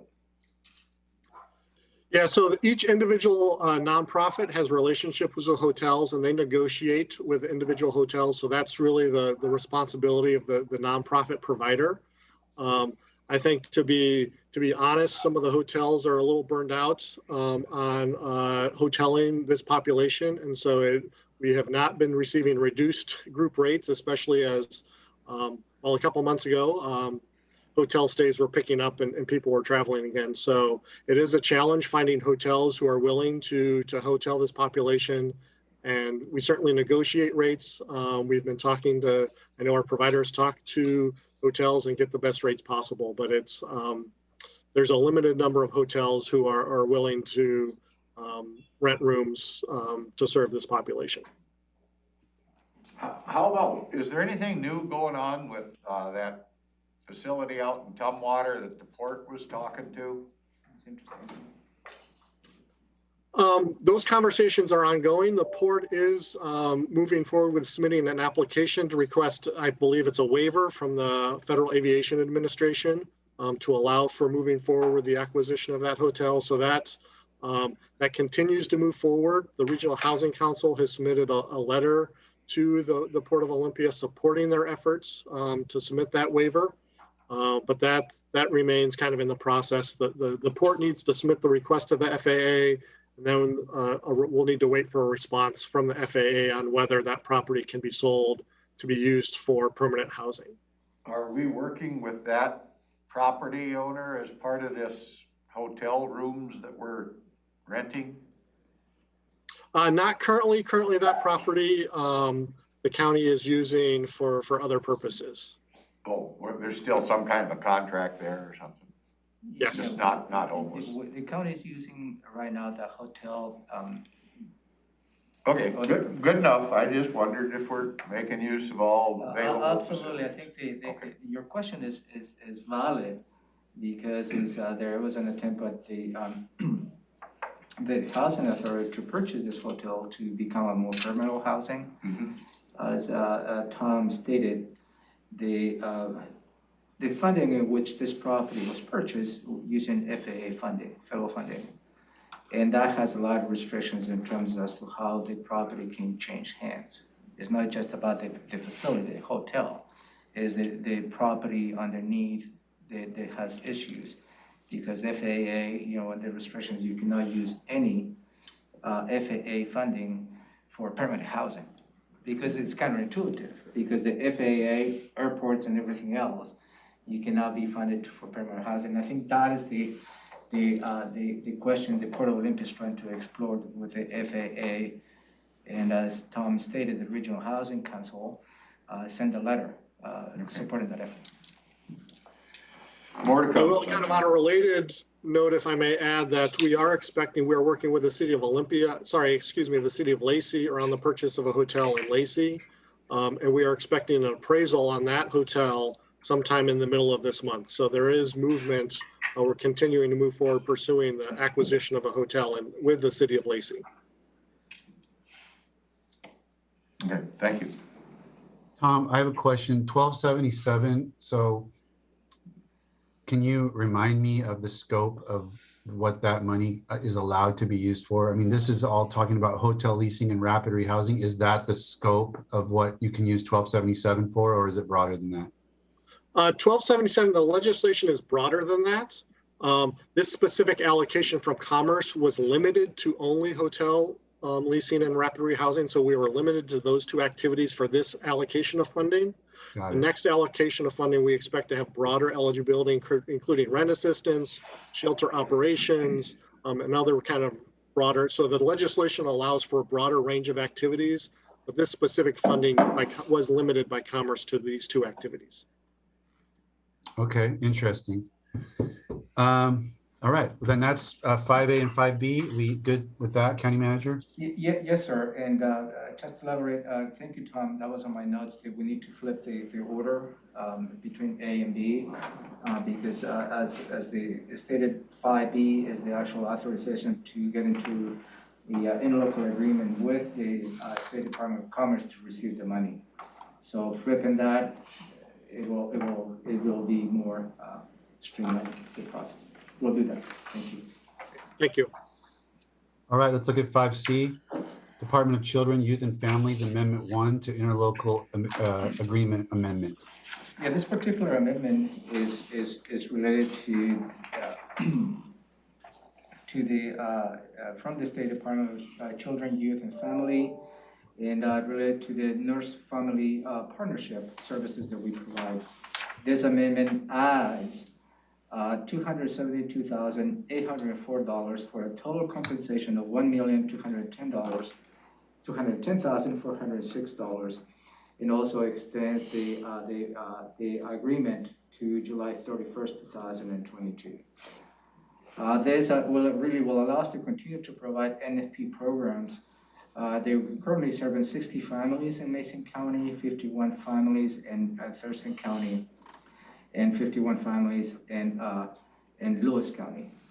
Gretchen Thaler is here to elaborate on this particular proposal. Thank you, Romero. Hi, Gretchen Thaler, Division Director, Maternal Child Health. And yes, this is an amendment to a contract that I brought forward in early October. And it allows for additional funds. Part of these funds are for rescue dollars, which are specifically dedicated for client and family necessities like gift cards for food, for groceries, or for gas, or for technology for phone minutes and things like that. And then there's additional funding for the 2 expansion positions that we were awarded, that were put through in the budget for another 1.5 bilingual Spanish-speaking nurses to serve 38 additional families. Commissioner Mejia? So this is additional money coming in, correct? Yes. And then I have a question in regards to the action. Shouldn't it be the interim director or maybe the county manager to approve this? Yeah, we can add the interim director.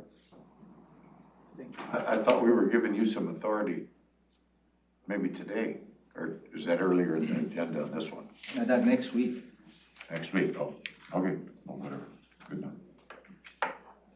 Good to go. I don't. No question. Yeah, no questions. I mean, I don't think this is a very well worded action, just in terms of making it clear to the public what's going on. I think it probably should lay out the amount of the amendment and that it relates to nurse family partnership, because if you read it, you really don't know what this is all about. We'll revise the language to make it clear. Just a couple of clarifying pieces in there, just so people know what it's about. Will do. Thank you, sir. Thank you. Okay, thanks, Gretchen. We've got item 5. Okay, it looks like missing 6. Okay, so 5D is a Washington State Department of Health consolidated contract. Yeah, thank you, Commissioners. This is you have heard the term CON, and that is the larger umbrella contract that we have with the state as related to the services that we provide on public health and social services. This is a contract with the Department of Health. The current contract ended on December 31st, 2021. And this particular option is for you to consider extending the contract from January 1st, 2022 to December 31st, 2021. There's a lot of funding sources. There's a lot of activities that covers this contract. And this particular option is a little bit interesting. As you may recall, a particular Commissioner Edwards, is a 2-step process.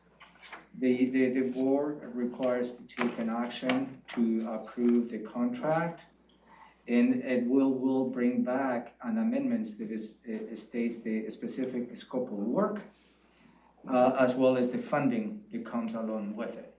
So that's what you don't see, the funding allocated to this action, because that is an action that may be followed maybe in a couple of weeks, but the state requires to first set the contract, and then they will send us the allocation and the scope of work, which we will bring that a different action to amend the existing contract.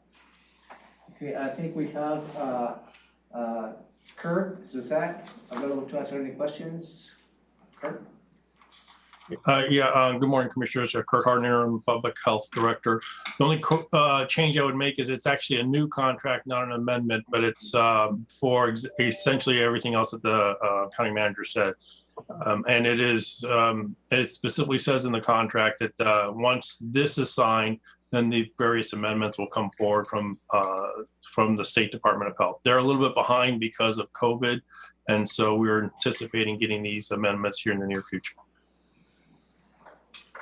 Suzette, anything you need to add to what's been said? Thank you, Commissioners. No, I think that Kurt and Romero took care of it correctly. All right, very good. Commissioners, anything for our staff here? Just one quick question. This is about dollars coming in, right? Yes. Correct. All about money coming in and available money, and we better get in line, right? And I'm expecting it will be a significant amount of money coming. Oh, okay. Thank you. Makes it easier. Yeah. All right. Commissioner, there is another item on the public health that you will see next week that is not included in your agenda this morning. I'd just like to give you a heads up. And this is related to the treatment sales tax. And what we'll be asking you for you to consider issuing the 2022 request for proposals for the community grants under TST. That action will be coming for your consideration next Tuesday. And I just want to give you a heads up on this. Carrie, you'd like to elaborate on that? Thank you, Ramiro. Carrie Hennon, Program Manager, Public Health and Social Services. So, one, my apologies. I didn't check the little ready box to indicate that it was ready for the clerk of the board to put on the agenda. We discussed this during your budget deliberations. The revenue for treatment sales tax has been so strong that there was actually kind of more funding available than there were requests for TST funding from offices and departments, and the board approved additional funding to put into treatment sales tax community grants. So this sort of kicks off the process to get that funding out in the community by inviting proposals from the community, and then I would convene a review team, come back to you with a recommendation, and ask for your decisions on how to allocate those community grants. So this just gets the ball rolling, so to speak. This is me asking permission to issue a request for proposals. Okay, any questions from the board on that? No, sir. No, sir. All right, thank you. Seems good. Thank you. Item 7, it should be renumbered 6, just. Yeah, thank you. And it's just our standing items, and then we will go to Board of Health. So let's turn to that. That's item 5 on this morning's agenda. It's a draft of our January 11th Board of Health agenda, which will be called to order approximately 3:30, immediately following the Board of County Commissioners meeting. We will have agenda approval and meeting minutes from December 14th to consider. We will then have a proclamation related to National Blood Donor Month. And Kurt, anything you would like to tell us about this? No, other than that, we'll have the details into the proclamation and for the consideration of National Blood Donor Month. Is there any guest or anybody that will be planning to speak or anything like that that we should be aware of? I will have additional details for you next Tuesday morning. I don't have those details with me today. Okay. Questions for Kurt about proclamation? No, sir. Hearing none. The public will then have the opportunity to address the Board of Health. And then we will have department item. The first one is under 4 is 2022 election of officers for the Board of Health. And this is kind of the companion to what we'll do this afternoon for the Board of County Commissioners and the Board of Health. The Board of Health itself then has to affirm those, kind of a 2-step process, I think. Yeah, Board of County Commissioners. That is correct, sir. Is the Board of County Commissioners will consider taking action this afternoon. The result of that, it will be for the Board of Health to affirm that selection. Okay. So that's pretty straightforward. Then we'll have department item 5 is administrative officer of the Board of Health. Yeah, thank you, Commissioners. You may recall the Board of Health appointed Shelley Slatter as the administrative officer of the Board of Health. As a result of her departure, this particular motion is for you to consider revoking that appointment of Shelley to be the administrative officer of the Board of Health, and considering appointing the interim public health director to serve in that capacity. I think this is more of a administrative process that we need to take just to make sure that we cross all the T's and dot all the I's related to this change in leadership. So that is really the gist of this item. Commissioner Mejia or Commissioner Edwards? Sorry, Commissioner Edwards, go ahead. My question would be, we're naming Shelley as Revoking. And we must have named her when we put her in this position, right? Yeah, I had a conversation when I think we should have done a little bit different on the appointment as opposed to have a specific name. It would have been. Okay, that's what I'm just trying to clarify. Yeah, no, and I had a conversation about this with Jane, even with Shelley, that at that point, you know, hindsight is 2020. The appointment of the administrative officer should have been on the position. Okay. As opposed to an individual. So, and that's probably, we're trying to rectify that as a result. Okay. Thank you, good catch. Commissioner Mejia? No, sir, no question. Okay. Then we'll go to item 6, amendment number 4 to the Lewis County contract for the purchase of Nurse Family Partnership Health Services.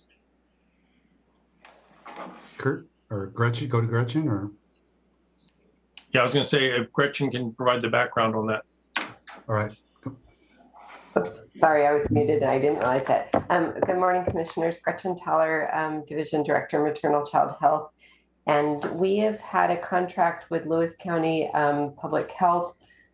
This will be our 4th year to provide services in Lewis County to provide nurse family partnership services in Lewis County to 50 families. And this is an amendment to renew that contract. And the dollar amount is $309,822.25. And it is for the calendar year of begins January 1st, 2022 until December 31st, 2022. Commissioner Edwards, any questions on that? I guess my only question would be of Gretchen is this enough money to provide the service that you're providing to these families? It is enough money. I mean, we make ends meet, but there is a greater need in the community. We are at capacity all the time. I mean, is that we're going along with a prior contract, like you say, that we've had for 4 years? Are we upping it the right amount to pay for adequate coverage? And, you know, I mean, we have another contract, for example, with Lewis County. It's jail costs per day. And, you know, they knock it up accordingly. I don't know what it goes up $1 or something. And I'm just asking here, are we covering the taxpayers here in Thurston County adequately in implementing this contract? That's what I want to know. Yes, we are not needing to use any of Thurston County dollars to meet the deliverables of the contract. Moving forward, I think in years to come, it would be great if we could increase this contract. Part of the reason we're making ends meet is because the nurses we have in Lewis County haven't been there for 4 or 5 years, where they're going up in pay each year. So, you know, ideally, we would have those nurses in there and have that longevity, and the cost would be going up enough that we would be challenged to make ends meet. Does that make sense? So yeah, we're not relying on Thurston County dollars at all, though. As long as you're thinking about it and thinking about maybe doing something next year or something, you know, that's all. Correct. Yes. Thank you for all you do. Well, thank you. I appreciate it. Okay, Commissioner Mejia, anything? No, sir. All right, very good. Then we will go on to item 7, which is going to be a point in time hazardous weather report from Keeley. Anything we need to know about that, Kurt? And she's just going to come in and give an update on that and what the process is going to be. Very good. Anything the board needs to address about item 7? I'm gonna be asking about residency when it comes up, but maybe that would be the time to do it at that rather than now. Okay. We'll have another review through this next week. So, okay, then the Board of Health will report on health-related activities. The health officer will give a report. Kurt, it should be Kurt Harden, I guess, not Shelley Slaughter. They're revising the agenda.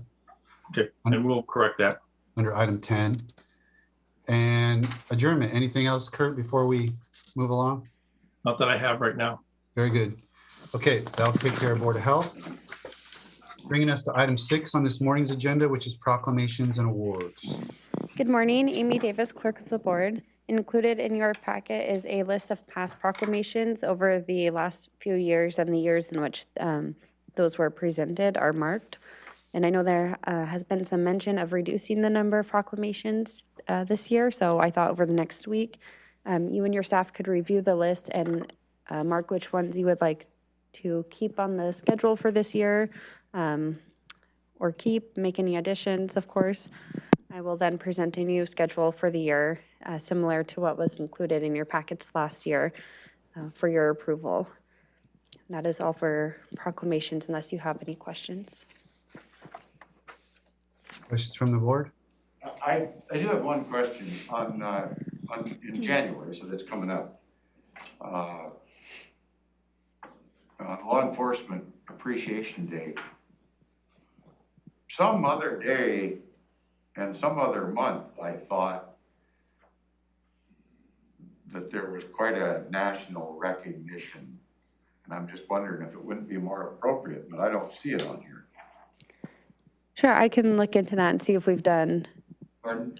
I'll look into that and Okay, see if good. there's a different one we can include. The undersheriff might know about it. Thanks. Yeah, it's funny. I seem to remember the same thing as you do, Commissioner, that there's a one not in January.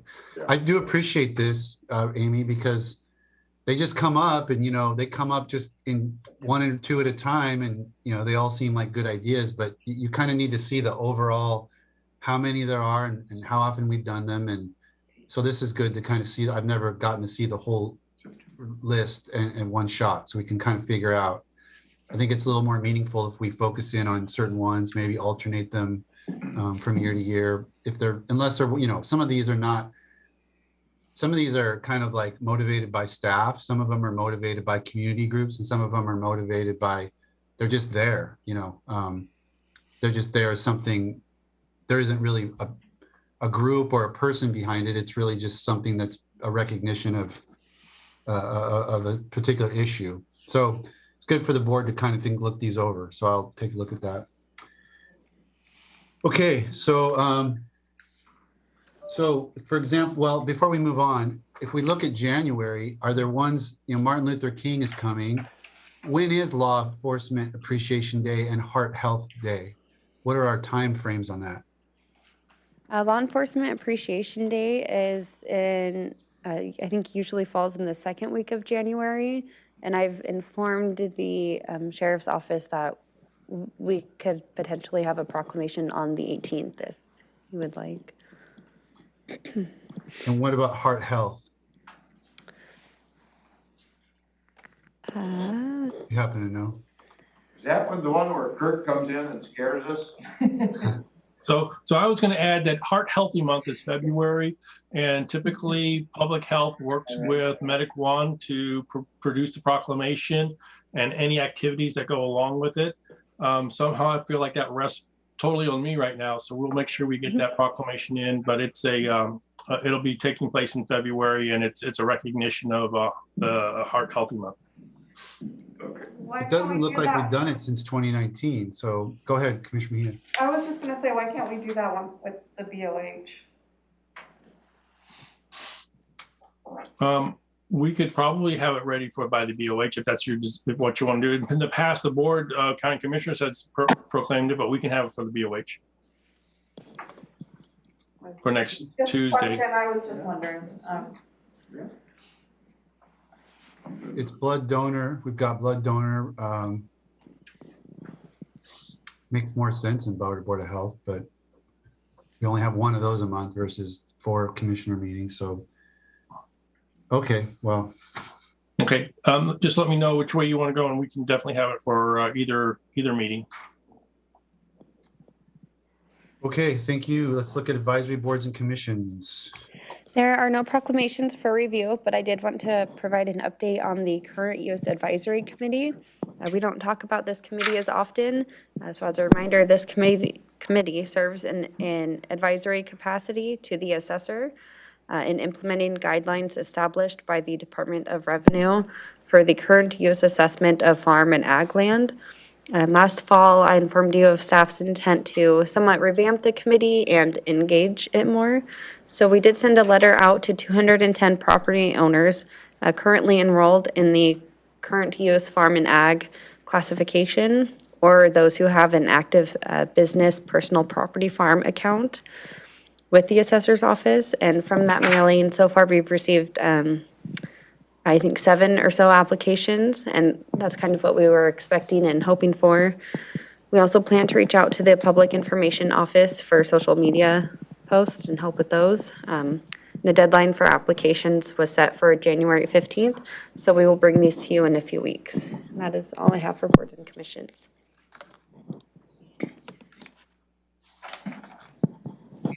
Okay.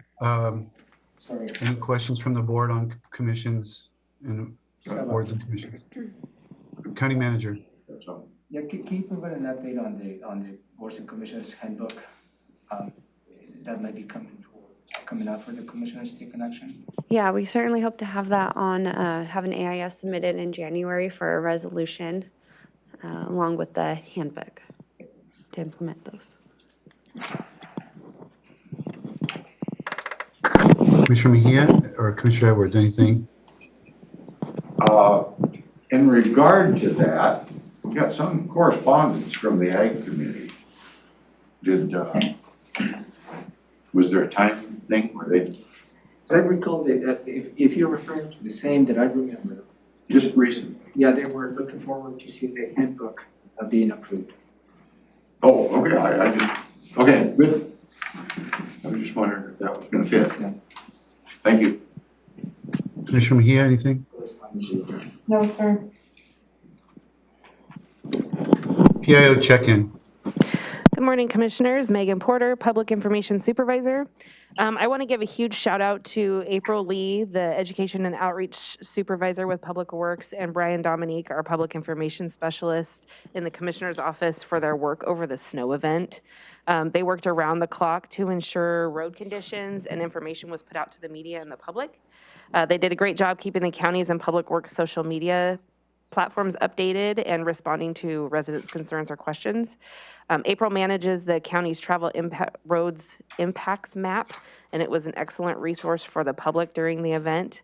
We're going to be doing a debrief tomorrow to assess what went well and then what we can do differently to make the response even better for the next event. So good job to them. Kudos. It was a lot of work and they did a great job. Yeah, and I'm scheduling on January 18th to have a debrief with the board. Excellent. We're really in touch base with Jennifer. Cool. That might be what's coming up. Okay.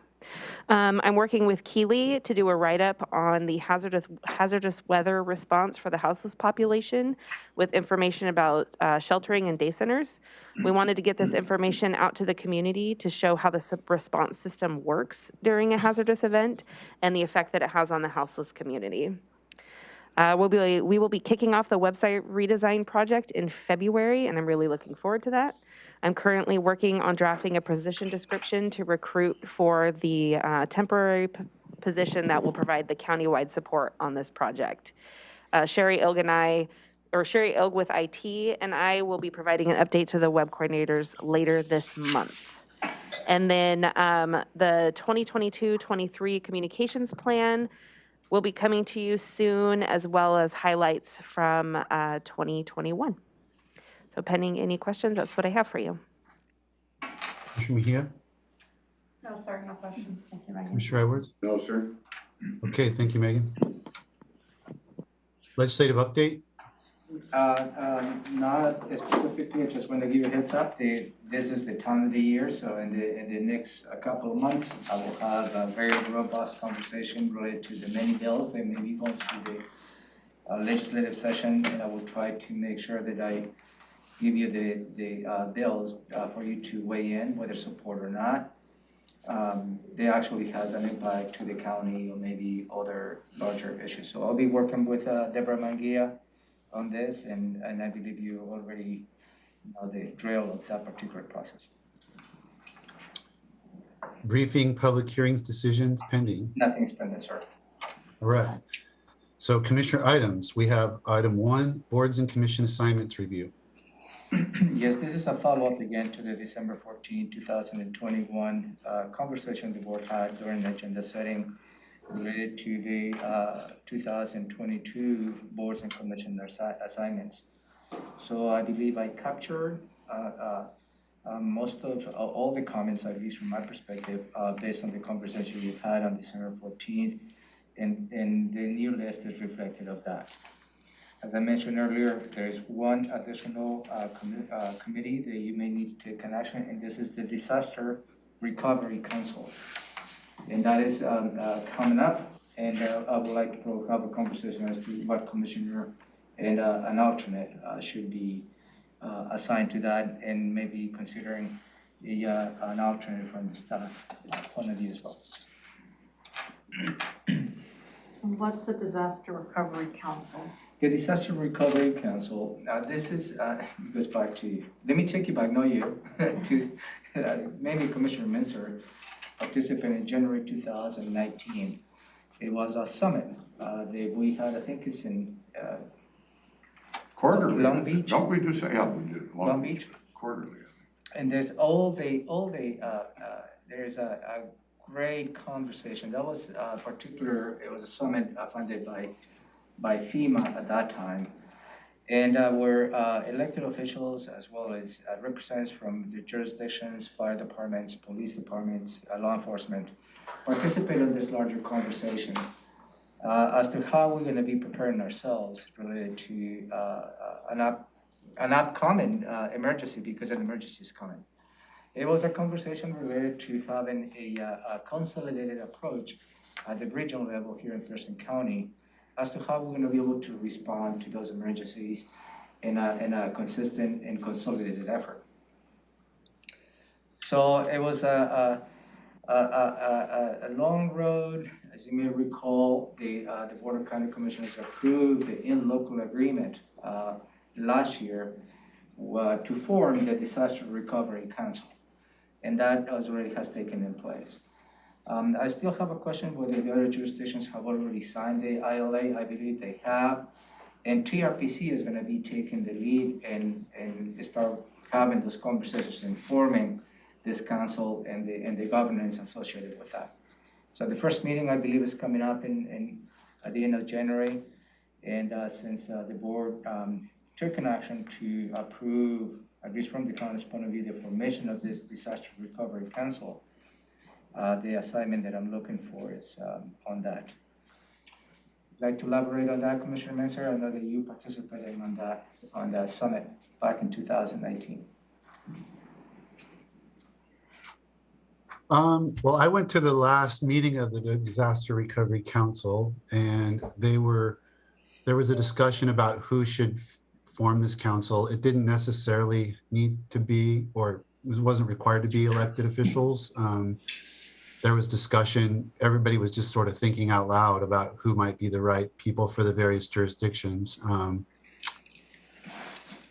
It's going to be putting together this framework for disaster recovery, and I don't know what else to say about it. I'm willing to do it if nobody else wants to do it. I don't know how often they're going to meet. I think they're going to meet. I think it's kind of like at the end of the meeting we talk about when do we need to have the next meeting. So it's probably going to be more like every couple months or something like that. I think right now, so the schedule was once a month. Once a month, okay. So really it's a conversation whether a commissioner would like to be part of this council or you'd like the staff to participate on that. I just want to make sure that I don't miss this opportunity for you to have a conversation on that. Well, how does this fit in with, about a month ago, we had a meeting, Todd, the chief from out at Yelm, and it was virtual. I think all of us were there. Yeah, that's what we're talking about is the executive seminar. And that is I believe we meet once every quarter at the executive seminar. We'll have several topics on that. Yeah. And at the last meeting, this particular item was discussed of the Disaster Recovery Council, which is, I believe it's somewhat of almost the same member as the EMS Council. Is there any chance that you can see if the other jurisdictions have signed off and who they've assigned to it? That type of thing? And I then we can discuss this? already placed that question, so I'm still waiting for that. Oh, you haven't got an answer yet, though. Is that something that I mean, we we revisit can this. wait for a week till you get an answer? Absolutely, I just don't want to miss the opportunity Yeah. for you to have that conversation. I mean, if we hadn't just handed Kurt the health department, I was thinking that Kurt was the obvious person to be on this council, but I know he's got so much on his plate. Perhaps the emergency services manager could Is that be, not Ben? necessarily the director. Would that be Ben? No, it would be, her name escapes me. Sandy? Sandy? Sandy Ecker. Yeah. She might be probably I was thinking on those terms, and that might be probably the best way at this point. And if down the road, if there is a need for an actual commissioner assignment, then we can further discuss to the board. Yeah, send Sandy to a couple of them, see what the other jurisdictions are doing, and let her get back to us and see what we think. I like that idea. Yeah, that's a good idea. Okay. Thank you. So the rest is the conversation we had on December 14th, your agenda setting on the proposed boards and commission assignments. I believe I captured all the comments that you had, and this new version is reflection of that conversation. And also, the agenda items for your board meeting this afternoon, I believe are the reflection of this piece of this report as well. So I don't know if you want me to go each by each one of them, unless something that just brings to your attention. I know on December 14, you went in great detail on the assignments and you discussed that at length. How about if we review this, and if we have any issues, we can bring it up next meeting? So I have an item this afternoon for you to consider the assignments, so. Oh, so we better get done reading, make sure it's right. If you'd like to delay that. I can tell you that I cross-referenced this revised sheet with the notes from the meeting and everything looks accurate, but I was more focused on my own assignments. But it looks good to me because I make sure all the revisions were made that I could see. I have a correction on Commissioner Edwards' name on the Behavioral Health Administrative Services. Which line, where we at? With first We're page? on, 1, 2, 3, 4, 5 down. Misspelled. Yeah, thank you. That's okay, sometimes I don't know if I'm coming or going. It's funny because I have this loaded in a way that you type the first name and just load it. And it just loads it. But probably didn't. Thank you. Mine seem good. And then with the tourism promotion area, that's gonna be, even though I'm the appointed commissioner, that's gonna be Jenica Machado attending those, Yeah, correct? and that's what I have in here, yeah. Perfect. Do I need to let her know that, or did you already let her know? As soon as you, the board approves this, I will make sure that she knows what Perfect. the new assignment is. And I believe she's listening. Okay.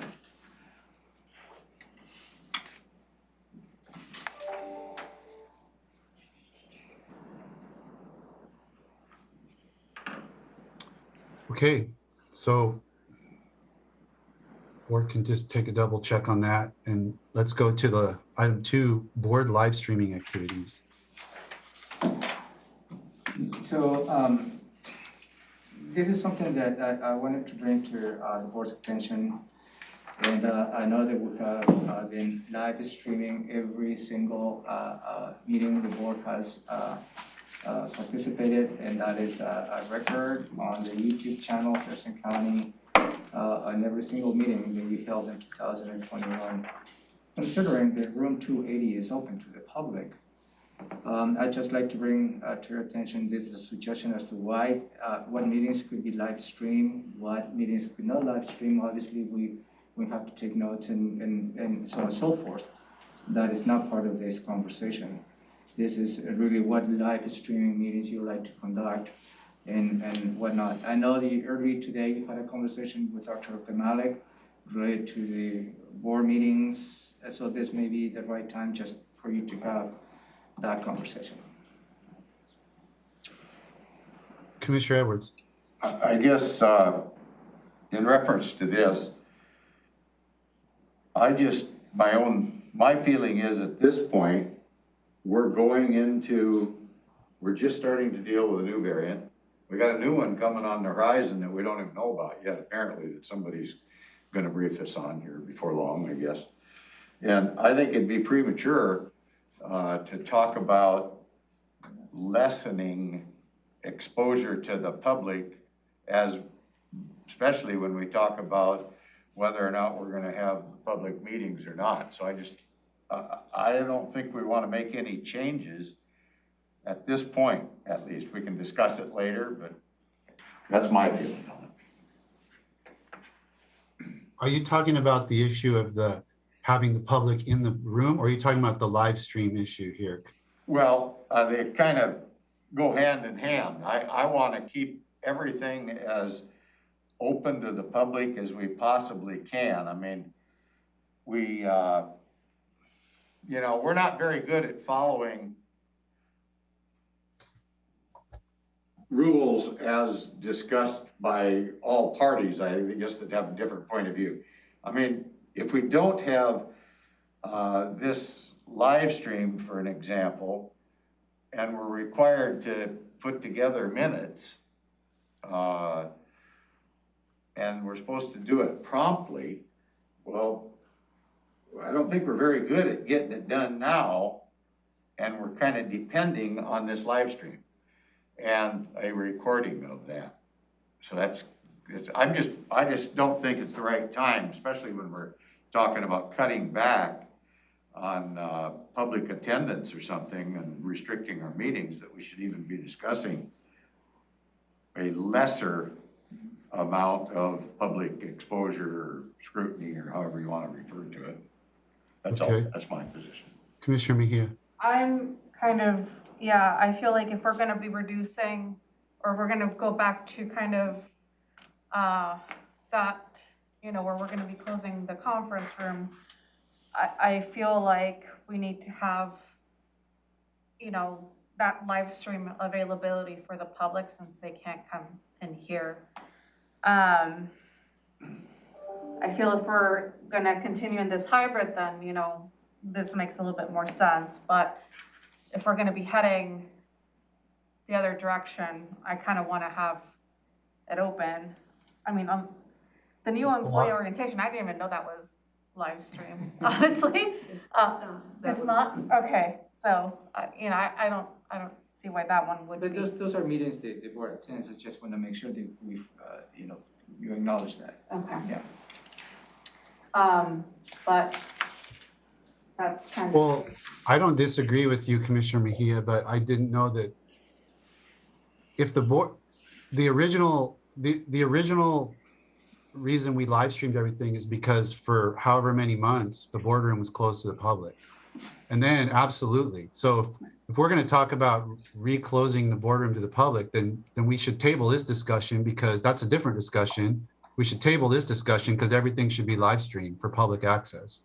But if we're not going to close the boardroom to the public, then I'm not sure why we just kept live streaming everything. I guess employee orientation's not, but I mean, some of these meetings felt really uncomfortable or just odd to me to be live streamed, like our library board interviews and commissioners, I don't know, some of the things in here just seems like there's a continuum of relevance.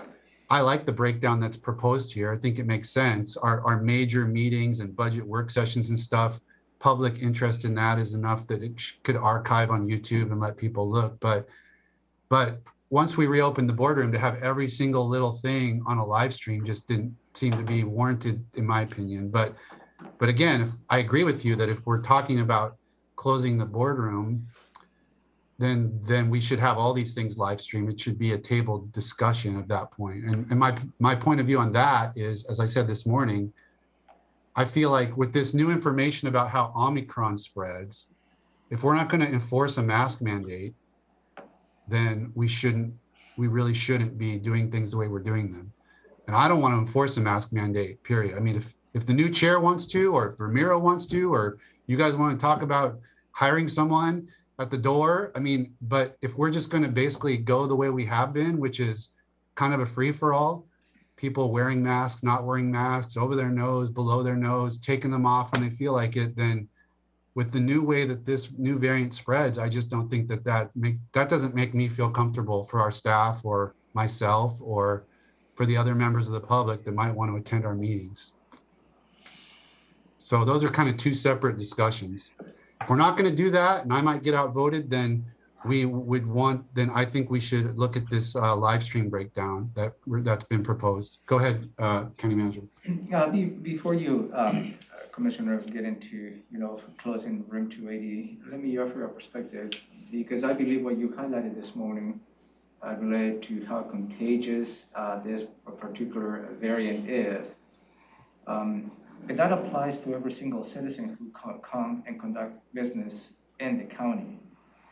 So having a just closing room 280 because of those concerns, I don't think it will be meeting the intent of that concern itself. So I'd like to probably for you to have that discussion in a larger context as to what is it the intent of this. I agree with you. It's unknown how contagious this new variant is. So if the concern is protect the public and protect employees as a result of this variant, perhaps the conversation needs to be larger than just closing room 280. I understand what you're saying. I felt a particular responsibility as chair of the board for chairing and conducting business in room 280, because that was on my back for the last year. And I did it from remotely to try to set a good example and try to reduce the number of people in the room. But when I was in the room for public hearings, those were special because that's directly, the whole point of the hearing is for the public to address the board. I just didn't feel comfortable, we had masking rules that we didn't really have a good way to enforce. And again, I understand what you're saying and it applies, but we have elected officials that conduct their own house, so to speak, about, to a certain extent too. So I get it. It's a more complicated conversation. I just wanted to share this. I mean, having read what I read about this variant, it does seem to be a different conversation than what it was previously. And so I just felt like the board needed to talk about it together. I understand it's really difficult and complicated. Go ahead, Commissioner Edwards. Do we know what other jurisdictions are doing would be one question. And I was under the understanding that we were only doing this when there is a quorum of the board present, in which I just wonder, like on the jail resource team, is that, do we go there with a quorum? Or so there's a lot of things that maybe we do individually in different groups in this meeting room, and we're not recording those apparently, right? So the jail resource team that is invited to all commissioners is in the master calendar. I mean, okay. So they may or may not attend. You may not attend. That's different. But we have it on the master calendar, and similar to other appointments that you have, steady. For instance, we put that in the master calendar because that gives the light to all three commissioners to attend. It's not a county business. that you attend in terms of listening to the economic development in South County. So this is more prescriptive as to what we have on a regular basis on the master calendar. I guess still from my perspective, I wouldn't want to make any changes myself at this point. Yeah, I do have an answer to what other jurisdictions are doing. Oh, okay, what are they doing? So the city of Lacey and the city of Tumwater, they had only virtual meetings up to the end of last year. And I think they're moving forward into more of a virtual environment, similar to a hybrid environment, similar to what we have been exercising for the last few months. So that's Lacey, Tumwater, so is City of Olympia. But yesterday we had an email conversation with the city managers, and considering the new variant, they may be reconsidering that option, I believe this week or next week. So that's where they are, their jurisdictions. Yeah, so, I mean, can we agree it might be premature to make the changes right now? Okay.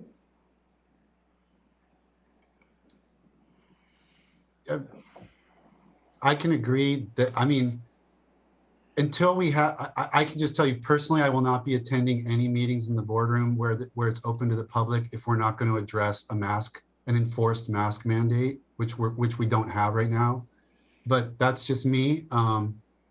And we can continue to have this conversation as we kind of see what the other jurisdictions do. That's just where I'm at on the issue. Commissioner Mejia? No, I think we need to have more conversation about this, just because just with the just how contagious Omicron is, you know, I would like to definitely have a conversation about, you know, how do we go moving forward. And if we, you know, I see them kind of like on the same balance of, you know, between the live stream and having the conference room open or not.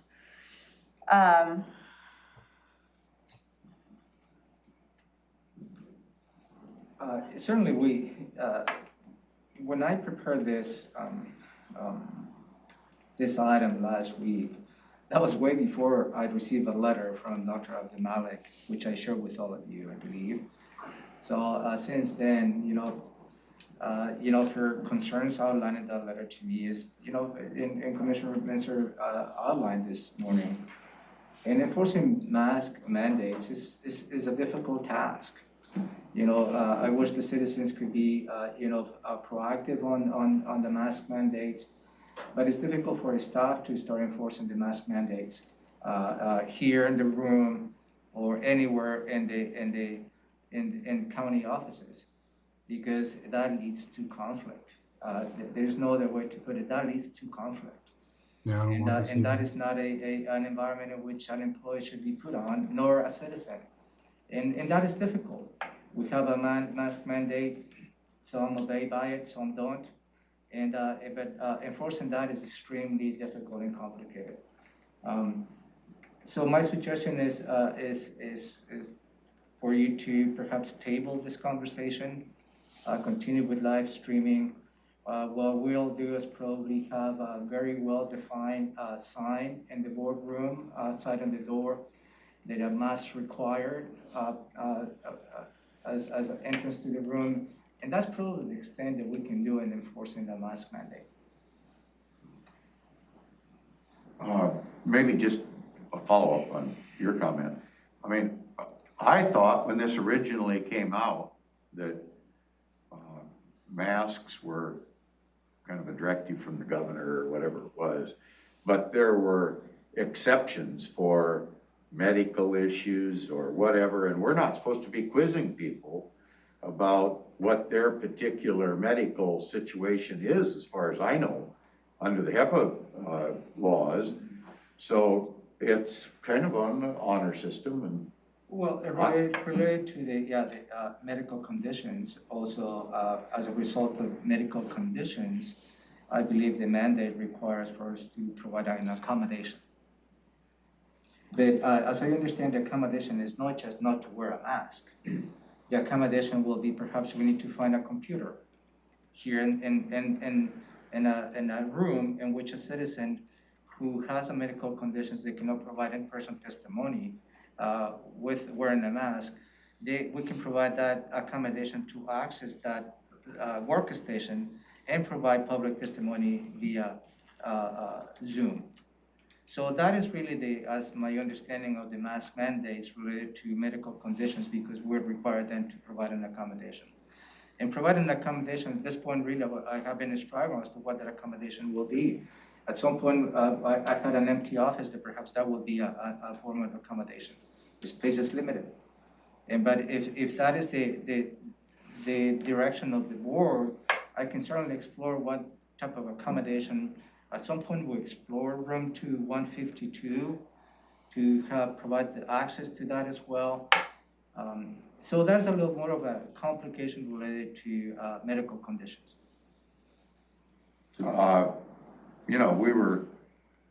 Society in general has had different reactions to this. We can all refer to different things you see on the news with the airlines. That's one example. We had a court case involving the sheriff where he said he wasn't going to be making arrests. And I don't know of law enforcement that's going around making arrests for doing this or that in regard to this. So I don't see it as a big deal myself, but I think it's a little premature to think about it right now. So we can have more in-depth discussion about it. Maybe as we move on. Are you going to give us a little brief about what's coming a little bit, some brand new thing or something? No. Not from you, okay. I am not a medical. Okay, good enough, good. I read an article, so I am not in the position to provide any More to come. type of legal Okay, more to come. scientific, but any upcoming variants. So, well, I mean, with the conversation about closing room 280, I mean, just from hearing what Dr. Ray said, like, what would be the process for that? If we decide to close room 280. So if you did, I mean, I believe you're in the position to close room 280 and just go virtual. That's your prerogative, I believe. Because the key is providing access to the business the county commissioners conduct in the virtual environment when we had total closure. My point of the conversation is, if the intent is to eliminate exposure of this very contagious variant, it's not just the individuals who come into the room 280, it's all the members of the public who come to the buildings to conduct business. That was really the point of my comment. And that becomes a little more difficult to address, is where close all the county offices, or only close room 280. Close room 280, I believe that's within your purview. I personally don't think we're there yet, myself. That's just my position. I just, I do think I get your point, Ramiro. I think you're perfectly on target. I just do think that on Tuesdays, mornings and afternoons, we're in one room with people for 3 and 4 hours at a time. It's a little different than somebody coming to a counter, filling out a form. Hey, put your mask on, there's screens up. I think that the county commissioner's business is a little different than the other types of business. I don't think people are in a room where for 3 and 4 hours at a shot with unmasked public and people. So there's a little bit of distinction. It may not be maybe a distinction without a meaningful difference, but it's something to think about. Anyway, it sounds like we're going to continue to. See that, yeah, is a difference, yeah. But but I believe that you're in the position to exercise that, as long as you provide access to the public, and access to the public is virtually, and that has been, I believe, a good tool while the room was closed for months. Yeah, I mean, I would just conclude by saying that we were while all the cities were closed for the last almost 2 years, we've been open completely, and I've been comfortable with that. I've been comfortable that we did things different. We did it our own way, but the old transmissibility rules are, as the article quoted, out the window. And I just think that I'm not sure it makes a lot of sense for us to be doing things differently than the cities that are doing them in light of this new information about Omicron. But that's something we can continue to discuss. Let's look at Commissioner item number 3, public testimony. I don't have any particular public testimony to address with you. We're receiving a lot of emails. I need to read them in the commissioner's inbox related to the shoots, things related to the hotels and the hotel costs. For those individuals who were swept on the shoots, homeless campground here a couple of weeks ago. That's what I'm seeing coming in, but nothing really for me at this point to follow. Commissioner items? I kind of want to follow up on what Ramiro just said. Because I do have some concerns, especially with kind of the weather is still pretty bad out there. And you know, is there a way that we could use possibly some of the ARPA funds that we set aside for homelessness and then maybe get a reimbursement down the road as more funds become available, and extend that deadline, you know, even a little bit further? I'm going to have a conversation with the staff tomorrow as to what options we have.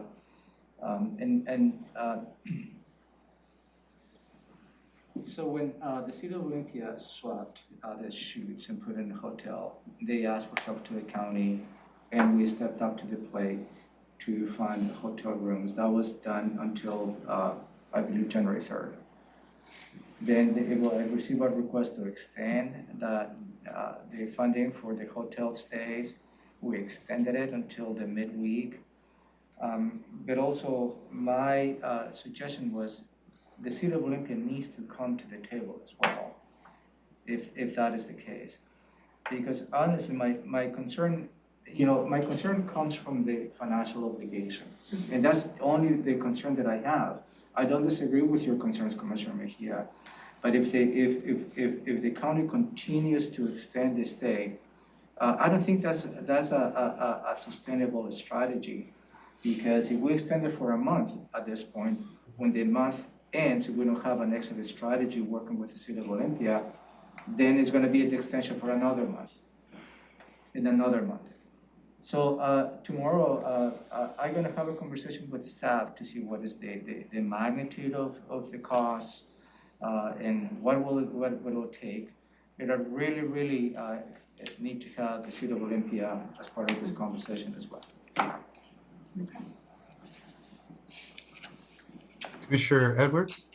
Yeah, I've got a couple of quick commissioner items.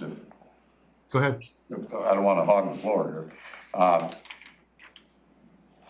Are we kind of going along with Dr. A's letter?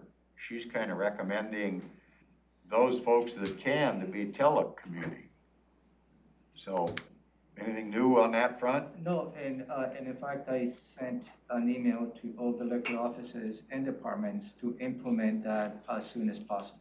Okay. So they need to work with their own staff to determine who are able to work from home and implement that strategy.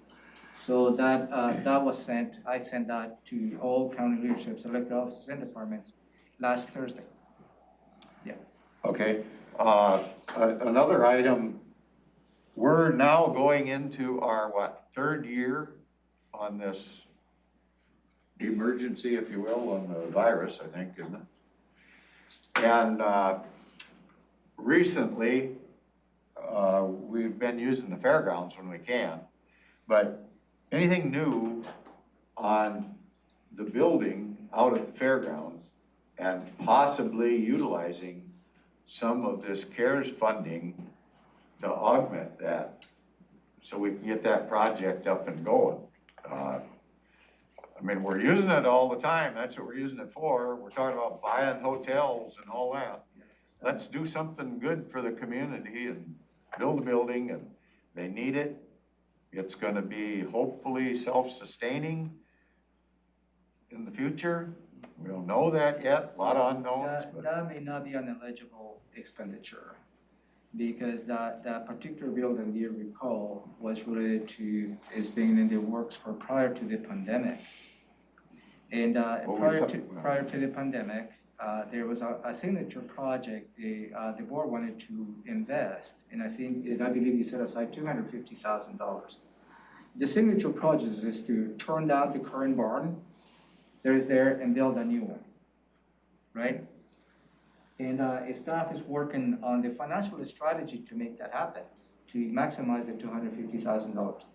And I believe the Fair Board is really has been very active in getting some donations to get that project completed. Going back to the mass vaccination site that we have utilized the fairgrounds for, as well as the mass testing site in the past, perhaps in the future, the current conditions meet that requirement. The current building meets that requirement and meets that intent. So my first gut reaction to that, there may not be an eligible ARPA money eligibility on that. Okay. Can I ask on that, a follow-up on that? So I remember the presentation and I did the tour of the building and you know, the plan for it is fantastic. But you know, the first request was for the 250,000. And then I've heard kind of rumblings it's going to be more. And so I kind of want to, you know, just for clarification, what's the rundown on it? Like, you know, was it 250,000 just like the first ask and then there was going to be a second ask? Or, you know, did they, you know, they thought 250 was going to be enough and then it wasn't and it felt kind of short? So, they provided at least my history of the whole issue. So maybe 3 years ago, the board then really wanted to invest in a signature project. And allocated $250,000 to that. So staff embarked on defining what can be done with the $250,000. And that evolved into this larger project. So this larger project, the $250,000 will not meet that requirement in terms of the funding. And also, I did ask staff to come up with the total cost of that project, what that is, and what is the financial strategy behind it. Because if there's additional request from the board for additional money, that was not part of the initial assignment, allocation of $250,000. I believe the Fair Board is really proactive in getting donations to get this project completed. So let me do this, commissioners. Let me touch base with Josh to see where is that analysis, and then we'll bring back to you to have a global perspective as to what this project is all about. Will that work? And let me just ask one quick follow-up. When you say maybe we're not eligible because we've kind of been talking about this, that's all we've been doing is talking about it. And we don't have any plans, we don't have a date that we were gonna have something.